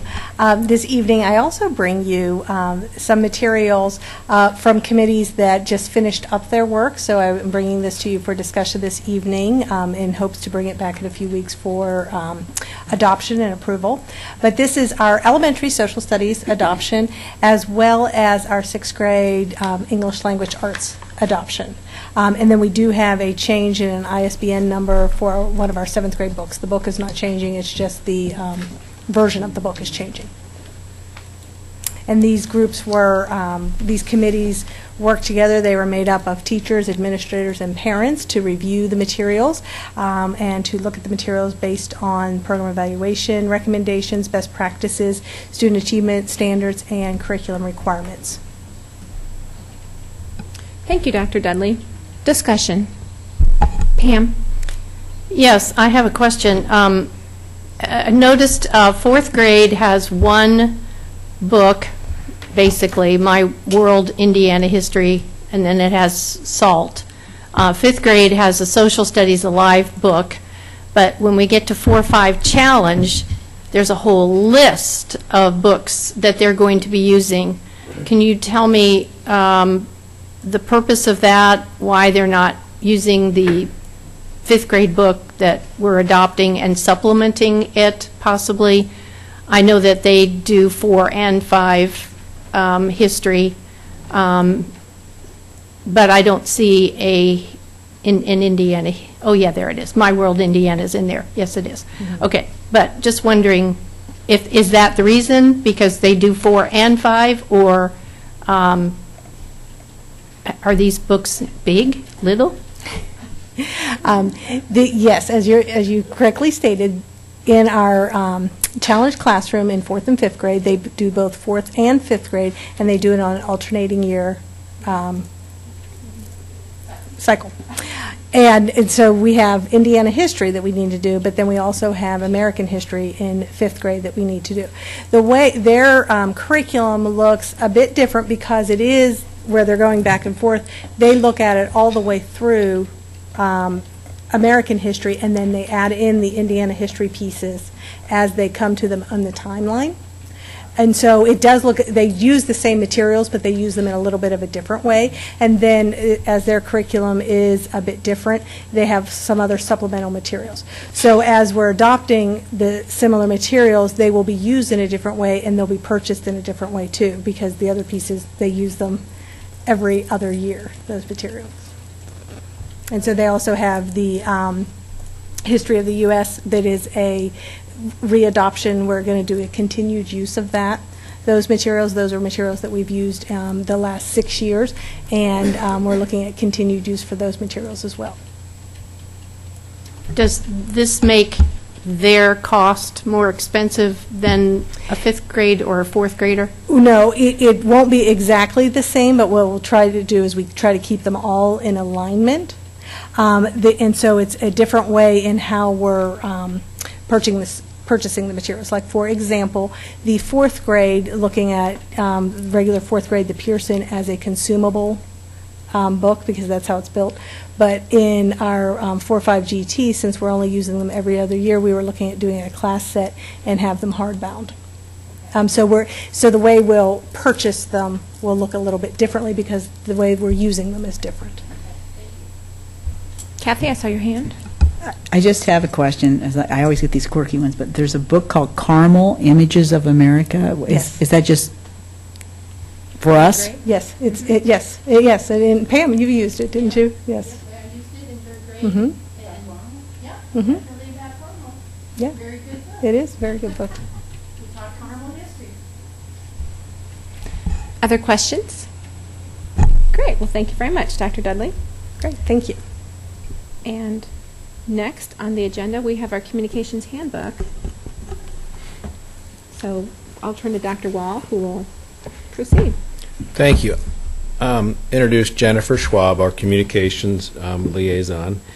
And it's important to note that this is a culmination of working with the district leadership team throughout this year, talking about some common language, some common communication handbook strategies that we can use, some best practices as it relates to social media and other things. And presenting this to the administrators, having discussions with them, getting their feedback so that this becomes a real, live, active handbook that is something that's used, that's something that's on our H drive, so principals and their communication personnel can access this. So Jennifer, appreciate all the hard work that you've done collaborating on this so that we have a district communication handbook that is user-friendly with feedback from our administrators. Just want to give that overlay. This is a culmination of principal meetings and discussions and an ongoing work in progress as we always strive to improve communication. Our goal would be to have Carmel Clay Schools as our news source to our community via social media, via email, via our website, radio and TV, and we've made some end runs on that this year with the show that I'm very fortunate to do with the radio TV program at Carmel High School, And our goal will continue to be focusing on making Carmel's Clay Schools our own news source. And we've got work to do, but Jennifer, I appreciate the work you've done this year. So with that, I'll turn it over to you. Thank you. I am excited to share this with you. I think it is exciting just in how we can continue, as Dr. Wall said, to maintain open and transparent communication with all of our stakeholders. So the first part of the communication handbook is really identifying our communication goal, which is that open, transparent, and ongoing communication. As Dr. Wall mentioned, creating Carmel Clay Schools as a news source. And then this handbook is really to provide best practices and some helpful guidelines to how to implement that. So in the handbook, we have contacts, Dr. Wall being the emergency contact for a crisis or emergency type situation. Then I would be the primary contact for any other media inquiry or community relations, public relations need. If I'm unavailable, Dana Kendall would be the secondary. Then at each of our buildings, we also have a building public relations representative. And that individual is somebody that sometimes our principal acts as that person, sometimes they appoint someone. And they are supposed to be knowledgeable about both their own building communication and crisis plan as well as our communication handbook, so they can be a resource to their staff members to kind of help figure out, okay, where should we go if a staff member approaches them with a question. Then we wanted to identify our audiences. So we do have internal audiences, which would be our board and then all CCS employees. Then we have external ones who would be Carmel residents, media, any other group. We also have a group of folks who are both, and those would be our parents and our PTOs. It would just depend on the type of communication that we're sending out as to how we would identify them. Then also in the handbook, you will see what kinds of things we consider news items. So a lot of the things that you saw here tonight, we would want to highlight as well. And we have done things, whether that's in the spotlight, through Twitter, any kind of recognition here, the Spotlight on Excellence, highlighting those achievements that our students have made. Next, we highlight some of our district communication channels. So this is a comprehensive list, and in the handbook you have it on the left-hand side, all of the different types, and then a brief description to the right. And there are just a few in here that I do want to highlight with you. These are things that we went over with our district leadership team, and that would be school messenger phone calls. Those are something that we want to reserve for a time-sensitive or emergency crisis type situation. I know that in the past some things have gone out as reminders or upcoming events, and that's something that we want parents to know that we will reserve unless it's needed to use that. The other thing we want to do is highlight how social media will be used. Social media should be used for informative purposes and not as dialogue, so it's us sharing information. Then with text messages, this is something I wanted to share as well. That's something that our parents and staff have to opt into. It is a medium that we use, especially with weather or maybe crisis emergency notifications. We let our parents and our families, our staff know they have to opt into this. And there's also a link here if somebody wants to or wants to share that information on how you can opt in. That's available. Then we also highlight the student directory information and the do not photograph list. We do have some students who their parents would prefer that their pictures are not shared, their names and their information is not shared. So they get that form at the beginning of the year. They have to sign it and return it, and then they should not be in any publication or identified in any way. And so our best practices here are really to have our buildings be knowledgeable, maintain that knowledge of who's on that list, and just to verify it prior to sending anything over to me or publicizing it. We want people to get in the habit of looking that up just to make sure that they are not including a student who should not be included. We also have emergency notifications in the handbook, and in the event of a crisis, Dr. Wall would work with the building administration to create a customized case-by-case plan. And then you'll see in the handbook we identify the channels that we're going to use. So for any kind of crisis, we would use a school messenger phone call, we might use text messaging, school messenger email, social media posts, our website. And then for weather-related notifications, we will continue to do those the same way that we have in the past. This year it's worked out well. We will continue to let folks know via social media, the district website, local news stations, as well as send information directly to parents via email, phone, and text message, parents and staff. Then we also have a review. There's a flow chart in the handbook that has a district crisis emergency response plan. The first is really where this plan will stay. So if a crisis or emergency occurs, first and foremost, our buildings have plans and they practice them, they update them. They're very good at their own building plans. So we want them to implement them, take care of their crisis situation first. And then after they have resolved that, then notify Dr. Wall, because in that way it keeps everyone in the loop as to what's going on in the district.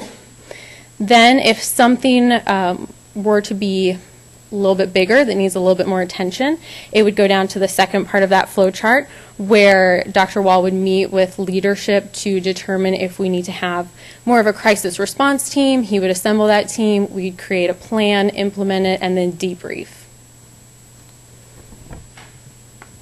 Let me pause there for a minute. We believe, I talked to the principals about this, 99% of our happenings that would be emergent or crisis are handled in that top layer with the building responding with the plans they practice. That's exactly where it should be because it's closer to our students. In the event it becomes emergent or longer term, it would kick down into us being more customized on, okay, what is a long-range plan for something? But I just want to emphasize to the board that our building level administrators and the teachers are trained very, very well. And we really believe 99% of all those emergent events will take place in the top of that flow chart, closer to the students, where they've been trained to do that, and that's where they take care of that. Thanks, Jennifer.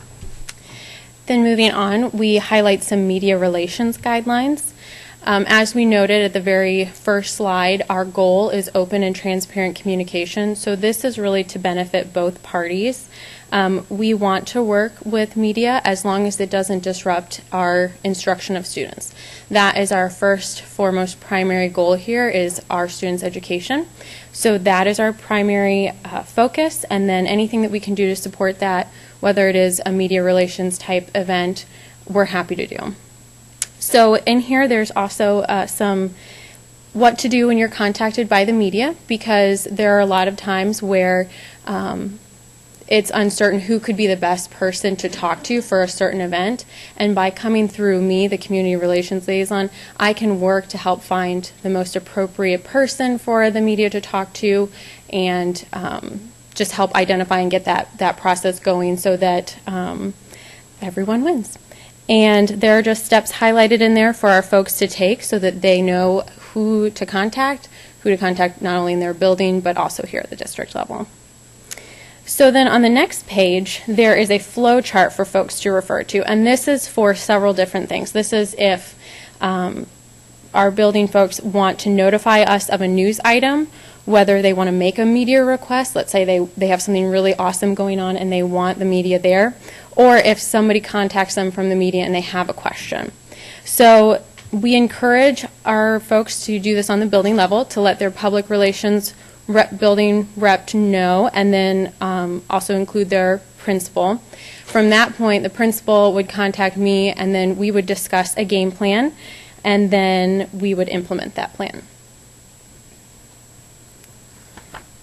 Then, moving along, I have highlighted some school messenger guidelines. Now, both building and the district uses school messenger in a variety of ways, so I just highlighted how the building uses it and how the district uses it. So the building uses school messenger for building-wide or grade, class-specific newsletters, events, types of things. On a district level, we use it for more time-sensitive crisis materials, such as weather, We might also use it, we will use it for district-wide activities, events, opportunities, and then lately we've also been using it to send out secure documents such as student assessment results.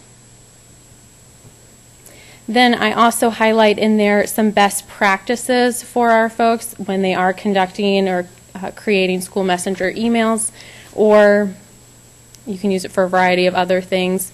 These are just some of the things that we highlight for them. On the next page, we also have some social media guidelines. And one of the guidelines that I want to highlight, that I know this is really sometimes a challenge, but we want to encourage our folks not to post in real time, especially from field trips. Now I know that for different things like promotion of concerts or plays or sporting events is different, but when our students are outside our buildings during the instructional day, we don't want them posting in real time, hey, we're at the zoo. That could create a safety concern. So we encourage our folks not to do that. Then last but not least, we have our spotlight submissions. This is something that is sent out every week, and these are just some guidelines that most folks are familiar with, but we just want to remind them in how to go about successfully submitting some spotlight submissions. And that is it.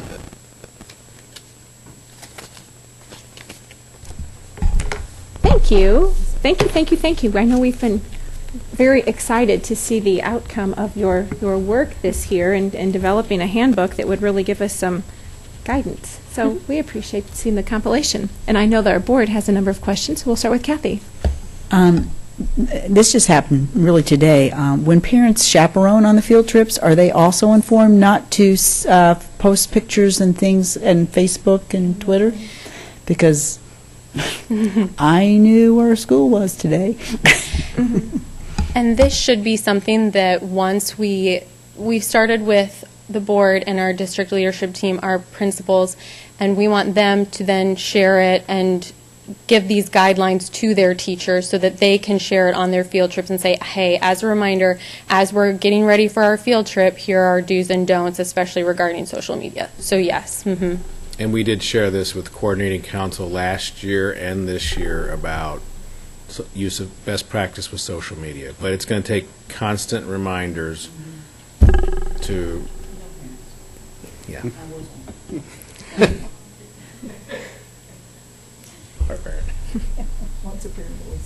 Tricia? I have a question. One of our district goals was to update our communication plan. Is this handbook a part of that update, or is this handbook the update? This is it. Okay. We're calling it a handbook because we want it to be used as opposed to a plan that just sits there. Okay. So this is it. Okay, thanks. And I'm glad that we've waited a long time, so I'm really glad to have something. Thanks. Other questions? Well, I just have one more question, and I think you spoke to this already, but if you could just, I guess, refresh my very short-term memory this evening. How are we rolling out our handbook? What we want to do here is we want to share it with you and our building principals. Once we get that finalized, make any tweaks that we feel necessary based on feedback that we receive, we will have this as an internal document that we will share with our staff, our building administration, and then we will also create a external one that is something that we could post online that would be much more pared down, but would contain all of the important information for parents, for handbooks that may go in a PTO type of publication that would say, here are some best practices for social media, here's what to do if you have a media request or a spotlight submission or any of those types of things to really guide our folks. And I think that we talked about this next year having this be something that is ready to go for everyone. Thank you. Other yes, Mike. I just have I'm just looking through it. It's just, I guess, a word I don't know. It's talking about making sure students in photographs are not on the do not photograph list, and it says parentheses located in power schools. And I guess the question is, what's a Power School? Power School is the software that we use to maintain student records, and so it has a list, and it has a specific list of do not photograph students. So any administrator or staff member can go in and look up who's on that do not photograph list, especially if they're in your building specifically. Thank you. Any other questions? Well, great. Thank you very much, Jennifer. We do appreciate all the work you've done. And moving right along, we have our strategic plan. Thank you, Dr. Wall. Jennifer. Thank you, Layla. Okay, I'm ready. There we go. Okay, as the board knows, we've been working on the strategic plan this past year with consulting firm ECRA. The board had, you guys, we all had an opportunity to sit with ECRA and talk to them and walk through the suggested draft strategic plan for Carmel Clay Schools. If I could back up a little bit, when I walked in the door, a couple of the things we talked about, just as the 5 of us and 6 of us sitting down talking about things we had. We have a vision statement when I walked in, a mission statement, and we were very mindful that we didn't have a strategic plan, and we called them value statements and the other term guiding principles. So we were very mindful of that, and I suggested last year, despite that, there's a lot of work to be done, and I suggested a way to look at goals that we could do, and action and implementation plans, and I appreciate the board's support of that process in preparation for looking at a strategic plan for our Carmel Clay Schools. We look at long-range initiatives and the principles that we, I referred to those as, non-negotiables. This is what we stand for. And I really want to commend you, the board, for your conscientious work on this with ECRA to really look at what these governing principles are going to be, what the objectives are going to be, in a very meaningful, thoughtful way. This was not done, for those in the audience, this was not done lightly. This was done with a lot of thought, and the board is very conscientious about what this means for the community, what it means for the students, center of all that we do, the faculty and staff that you value so much as a Board of Education, and at the end of the day, serving this fine community we call Carmel Clay Schools. So I just want to really commend you for all the hard work on this. And this is the draft that was presented by ECRA, not by me, not by your superintendent, but as a participant. As we discuss the goal then, as a result of this strategic plan, is for myself leading the administrative team into an implementation plan. How are we going to get this done? So with that said, I'd like to just go over some highlights. Obviously, the introduction and the findings. I went over a little bit of the background, but for those going along, we're looking at what you did with work as the Board of Education, looking at the mission statement and vision statement and guiding principles as you represent the community of Carmel Clay Schools. The plan that was used was a 3-phase plan, and where we are is in phase 2. The phase 3 is what I alluded to earlier, that the charge of administration is to put together an implementation plan, which we intend to bring back to you, as we stated in the evaluation and planning cycle, through our June calendar that works out very well. I'll be working with the district leadership team May 29th which is our annual goal setting and action plan development time, which works out as it should, right with the calendar that we adopted last year on our cycle of evaluation and improvement. Works out very well with the continuous improvement model that we've always had in Carmel Clay Schools as we look at all of our programs, be it curriculum or otherwise. So we're in phase 2 now.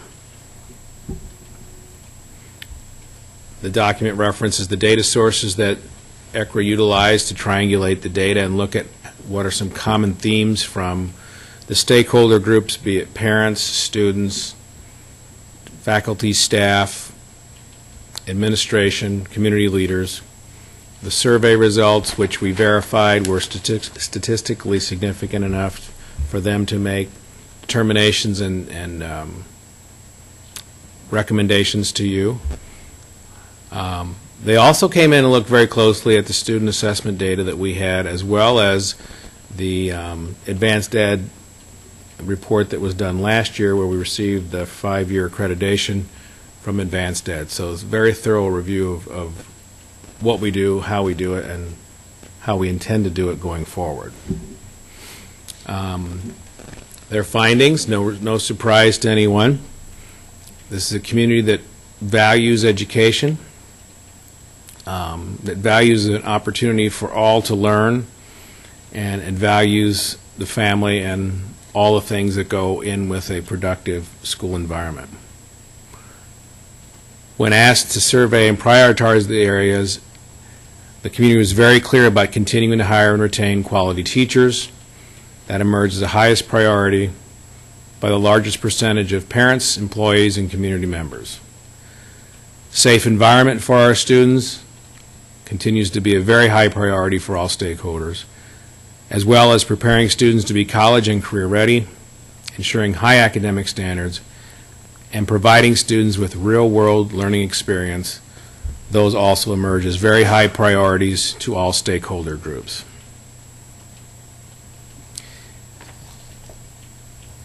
The stakeholder groups, again, validating what we have been saying for 2 years with goals, as well as what advanced ed observed. The stakeholders also mentioned a high interest in technology integration into daily instruction, ability for flexible scheduling, expand course offerings, and really take a look at the whole child, in quotations, which focuses on social, emotional, physical, and academic needs of our student population. Again, reaffirming in that the program evaluation done on middle school that we're implementing next year does talk about flexible scheduling, expanding course offerings, and an environment that embraces the social, emotional, learning, and academic needs of our children through the research that was done in the program evaluation for middle school. So very affirming and exciting to see our stakeholders embrace that as well. Clearly, as we said before, the focus will continue to be students, which was the focus the last 2 years in our goal-setting process, and focus on student learning and focusing on the whole child. Stakeholder groups are very proud of the tradition of rigorous standards and excellence that Carmel Clay Schools has stood for many years, not only in the state of Indiana, but remember, this was a cross-reference study that had a comparability to national database that ECRA has access to that we don't. So I want everybody to be very mindful that this is a report that reflects community interest and stakeholder interests, as well as comparability to state and national like districts as well. It's very important for all of us to note. Our stakeholders would like to see expanded opportunities for real-world learning. It's important to note that 98% of our stakeholders believe that Carmel Clay Schools provide a high-quality education to the students. That's an impressive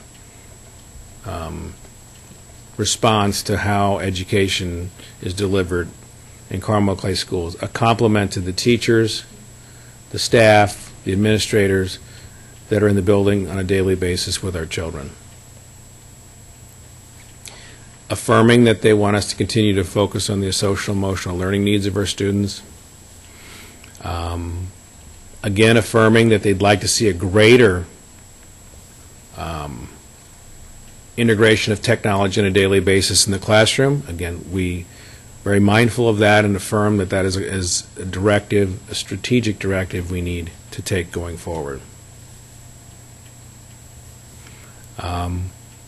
Stakeholders shared the belief across curriculum that bring your own device, the BYOD, was not the most effective or equitable manner for integrating technology into the classroom on a daily basis, which puts a charge into us on implementation to develop a more equitable manner to incorporate technology into the daily instructional methodology of our classrooms. So it gives us an affirming directive there as well. The other two areas, organizational environment and operations, that we want to focus on. And with that, I'll get to the next visual, what was really important that you as a board affirmed. And I want everybody in the community to know that this Board of Education took a look at the mission statement, made some minor edits that I think are very important, and now we'll be affirming that mission statement that Carmel Clay Schools will provide opportunities for all students to realize their potential in an ever-changing world. Again, this Board of Education, you were very mindful of what this message said, what it meant, and how this mission statement gets marched out on a daily basis. The vision statement that continues to be behind us on the wall, experience excellence, explore opportunities, and realize potential, affirmed. And the more people that I listen to and talk to, as well as the board, this is a vision statement for our students, first and foremost. But it's also become a vision statement for all associated with Carmel Clay Schools, from the classroom teacher to support staff to the administration. It has a very global appeal. So, high marks to the vision statement. This is, to me, the most exciting work that you've done, and I really commend you as a board for considering the values and priorities of the Carmel Clay School community, and you as board members saying we believe in the following guiding principles. And again, the non-negotiables that we'll take forward as we look at anything to do with implementation of this plan will have to pass through the guiding principles established in this strategic plan. Students are at the center of every decision. A safe, non-threatening learning environment is essential. Students' academic, social, emotional, and physical needs must be addressed. Students and employees excel when held to high standards, high personal standards, and expectation. High-quality employees are vital to the success of our organization. Effective teaching and learning requires continuous improvement. Diverse opportunities benefit all students. Open and transparent communication maintains stakeholder trust. Parent and community involvement enhances student learning. Fiscal responsibility is fundamental to achieving our vision. And again, just to note, these are not numbered 1, 2, 3, 4. We're not ranking them per se, but we are saying these bullet points are the guiding principles that we take forward when making decisions and implementing anything to do with our strategic plan. I really commend this board for these guiding principles. Very impressive. We'll continue to look at how we look at anything to do with our students with those three focus areas: student learning, organizational environment, operations, going around our student, which is why we're here, with that very important filter around standards, alignment, and research and information, because we're saying that anything we do, that filter's there so we don't fall prey to idea du jour, which is something that you know I'm not a fan of, and this really sends that message to everyone, because we want to be very thoughtful with our continuous improvement model that we have been, and I'm very impressed with this program evaluation model that we've used here for many, many years, and this just gives the visual to that. And when I meet with faculty and staff to talk about this, it's a really clear visual, and from this one slide you can tell everything that we want to do.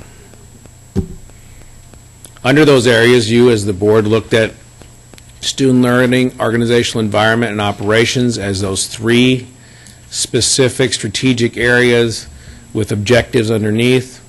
I'm not going to read all those, but it's important to note that those are the three areas as we go forward that we will focus our energies on as we develop implementation plan that is compliant and consistent with the non-negotiable belief statements that you developed.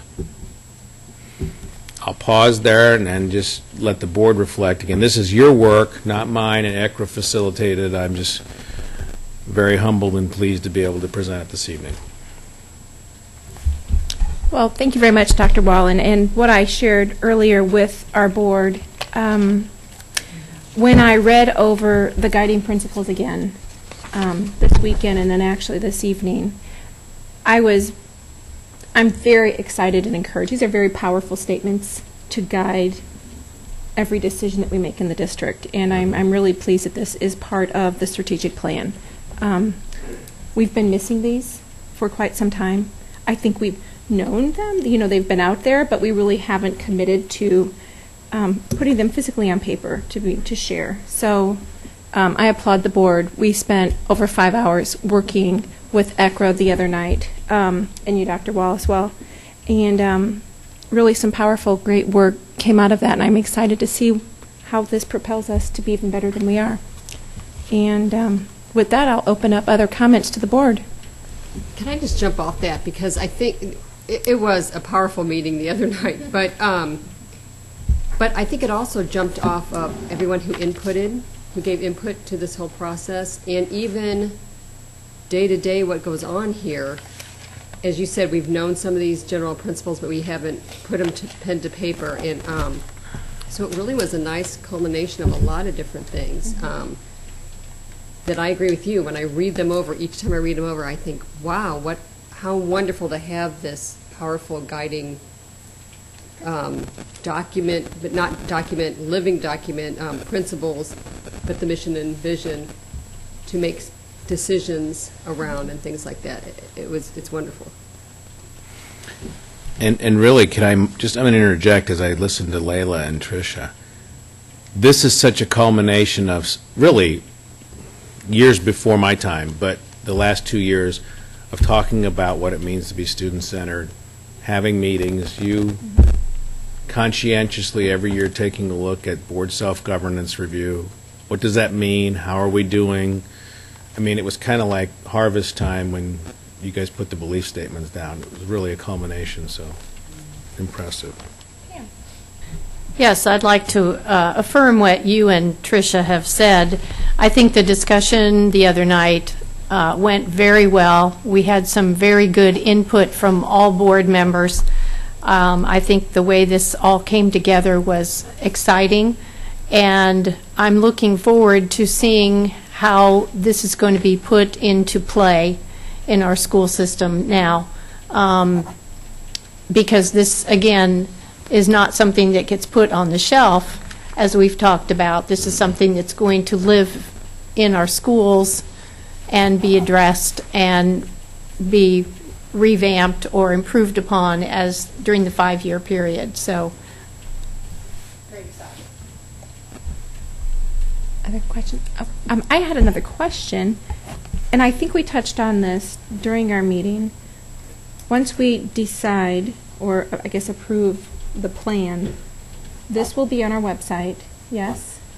Yes. And how about the findings? I really felt like that findings booklet, 47 pages. It's like 70 pages. 70, well, okay, many pages. A lot of really good information there. Yeah, I made note. The findings document, I would suggest that become a part of the board page as a reference for the community, because it's affirming, it talks about background information for not only the implementation plan going forth for next year, but years to come. We are looking at this being a 3 to 5 year plan. That was the intent of this. I think the findings document should be on our website once we adopt the strategic plan as a supporting document and for anybody to read, because it's great information that culminated throughout this process. I think it's a very important document for the community to be able to see as well. Go right ahead, yes. yes, when we were at the regional dinner for ISBA, we talked to a superintendent who's very excited to see our strategic plan come online so he can read it. Kathy. since I'm no longer the new person on the board anymore, but this was probably in the 2 years I've been on the board, that meeting was just so exciting. And it was a wonderful experience of give and take and working together to come up with the right wording and discussing it. And what I love the guiding principles, because in education, things come and they go, and you never know what the state's going to throw at you or the federal government. But with those guiding principles, we have something to balance every decision we make on, regardless of whether it's how we're going to administer ISTEP or whatever test of the year from the Indiana State people. But because I feel like that was some of the best work we've done on the board since I've been a member, and I want to thank you all. Well, we're glad you could join us. Timeline-wise, as we talked about before, I'd like to just kind of reaffirm that this is our draft reading this evening. This allows the work to be done with the district leadership team. I'd like to, as I did last year, I'll bring back a report at the June 8th workshop that talks about last year it was goals and suggested plan. This would be suggested implementation of the strategic initiatives as a result of those meetings. And that'll be in draft format. It allows us then to look at that, digest that, and then at the June 22nd adopt strategic plan and implementation plan for 15-16. That gives all of us a chance for thoughtful consideration again on the 8th, come back the 22nd, and adopt the strategic plan, but also an implementation plan for 15-16. That's consistent with our cycle. Great. Other discussion, questions? Well, thank you very much, Dr. Wall. Thank you. And the community and all the stakeholders who contributed. It really was a very comprehensive look at the district to put together this great plan that we're looking forward to learning more about. Any other comments you'd like to make, just report-wise? On superintendent's report, if we're moving on to that, I would like to put a plug in. These DECA kids that were here tonight, as you could see, I know them because when I'm over there, that cafe they developed a business plan. Mr. Williams sat with them, I did, sat with the teacher. They took this ownership in this. Serious is an understatement. They took ownership in this, and these kids work. They opened up the second cafe last week, which I was over there when they opened it. And I just made it part of a regular routine when I go to do my radio TV show, that's become part of what you do, which just promotes the whole sense of community. It's down in the spirit shop there, and then the other one's in the cafeteria. But it's just the main cafeteria, I believe. I didn't go down for that one because I go down. No, I was during SRT and before and after. Wow. But it just continues to promote a sense of community because when people say, oh, you have almost 5,000 kids in the high school, there's this, it is a real sense of community. It's like a campus under 1,000 square feet of campus under rooftop, but it's really promoting that sense of community and ownership these kids have, because if you own it, you're not going to do anything but take care of it. So I just wanted to put a plug in for that. That's really impressive. Thank you. Moving right along, we have board member reports, and we have a legislative update from Mrs. Hackett. Yes, the 2015 legislative session ended on April 29th. So for this evening's report, I just wanted to go over our Carmel Clay legislative priorities for the school year and compare that with the legislation that did end up passing. So for everyone's convenience, there was our legislative priorities is on a handout next to the agenda, but Dana's going to put it up on the screen too, and I am not going to read it, but it'll give you a reference that might help you follow along. The first legislative priority for the Carmel Clay School District addresses equitable and adequate funding for public education.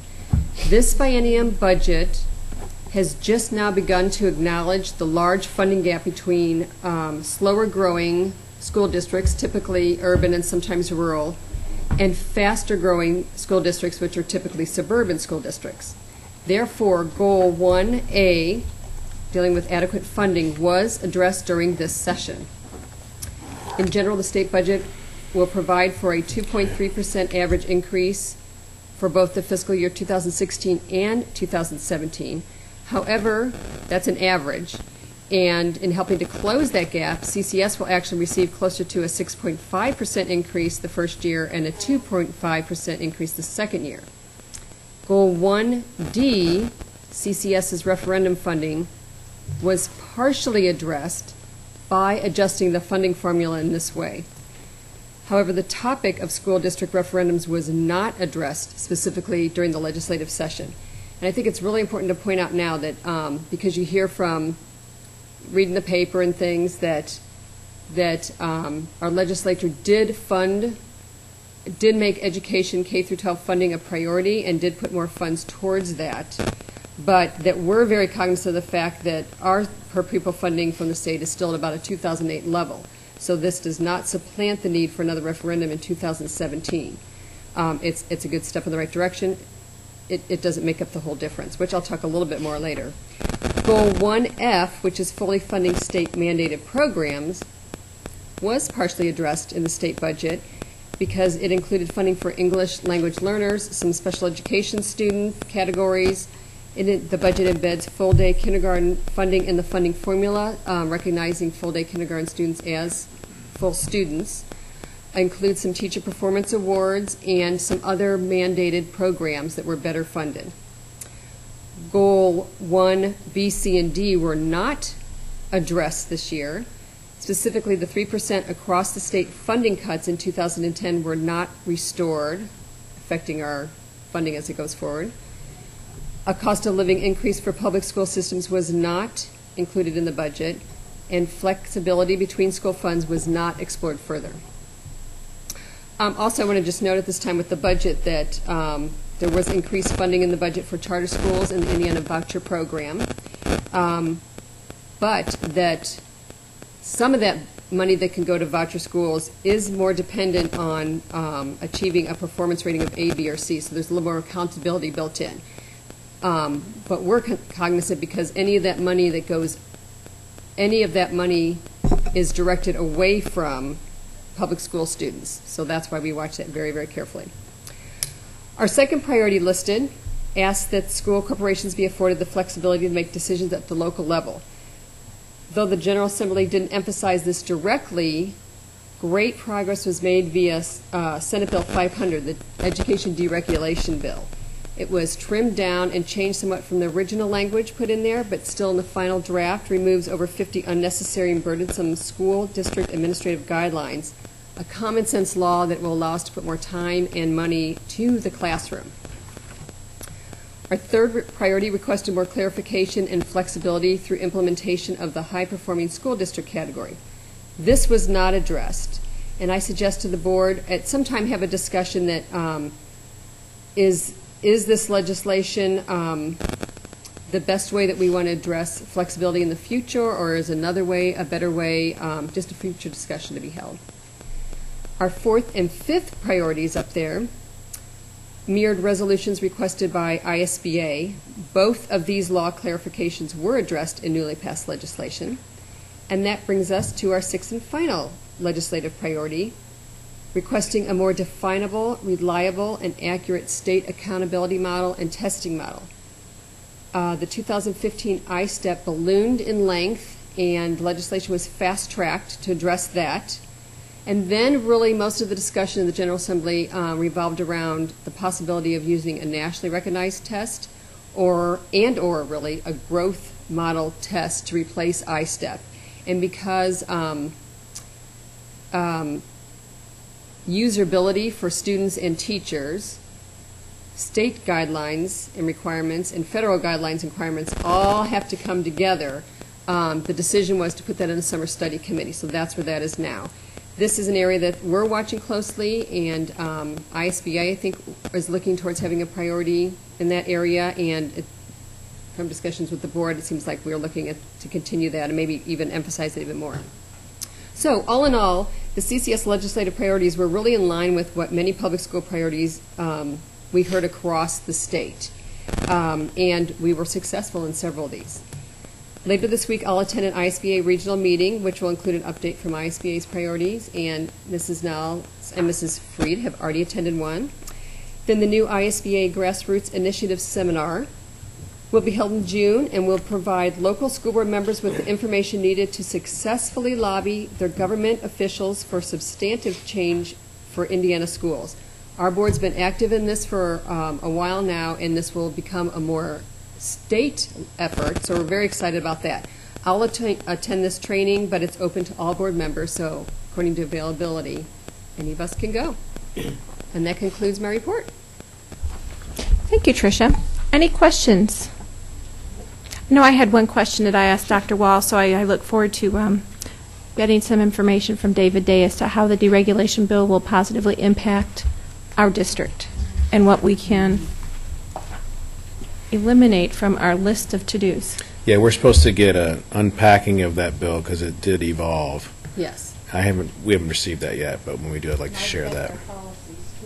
It's possible, correct. Good point. Any other board comments or reports you'd like to share this evening? Mrs. Freed?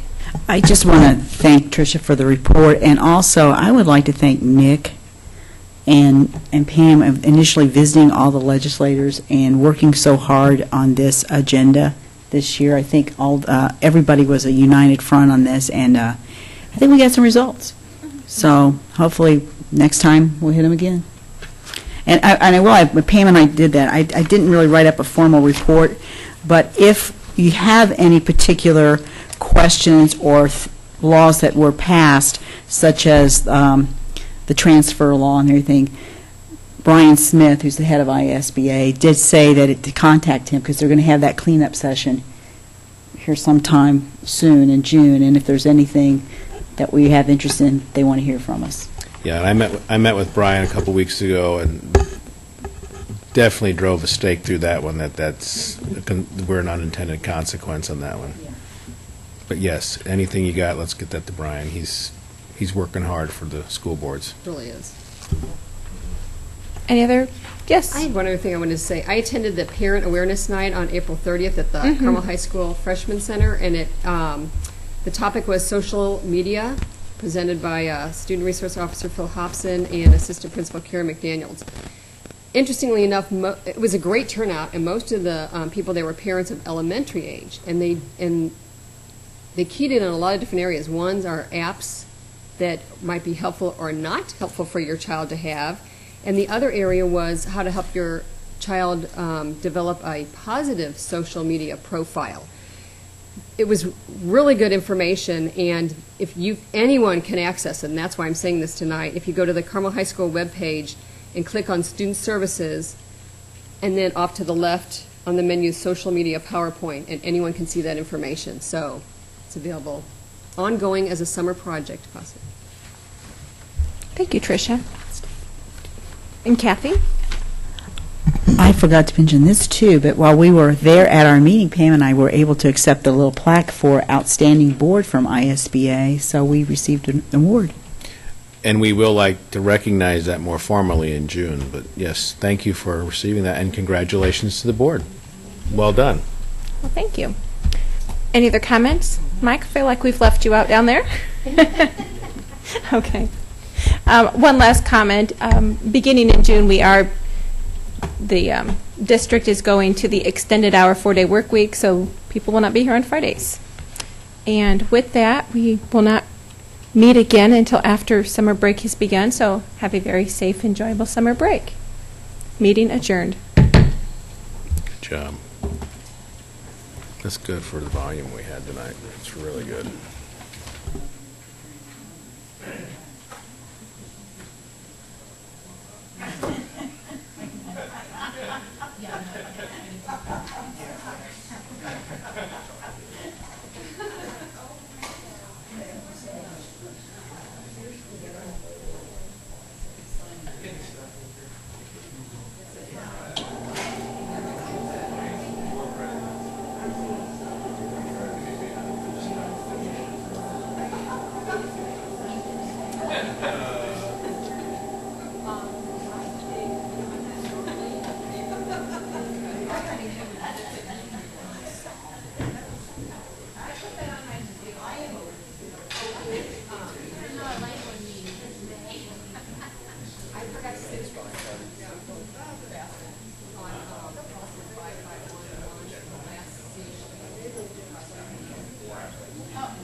don't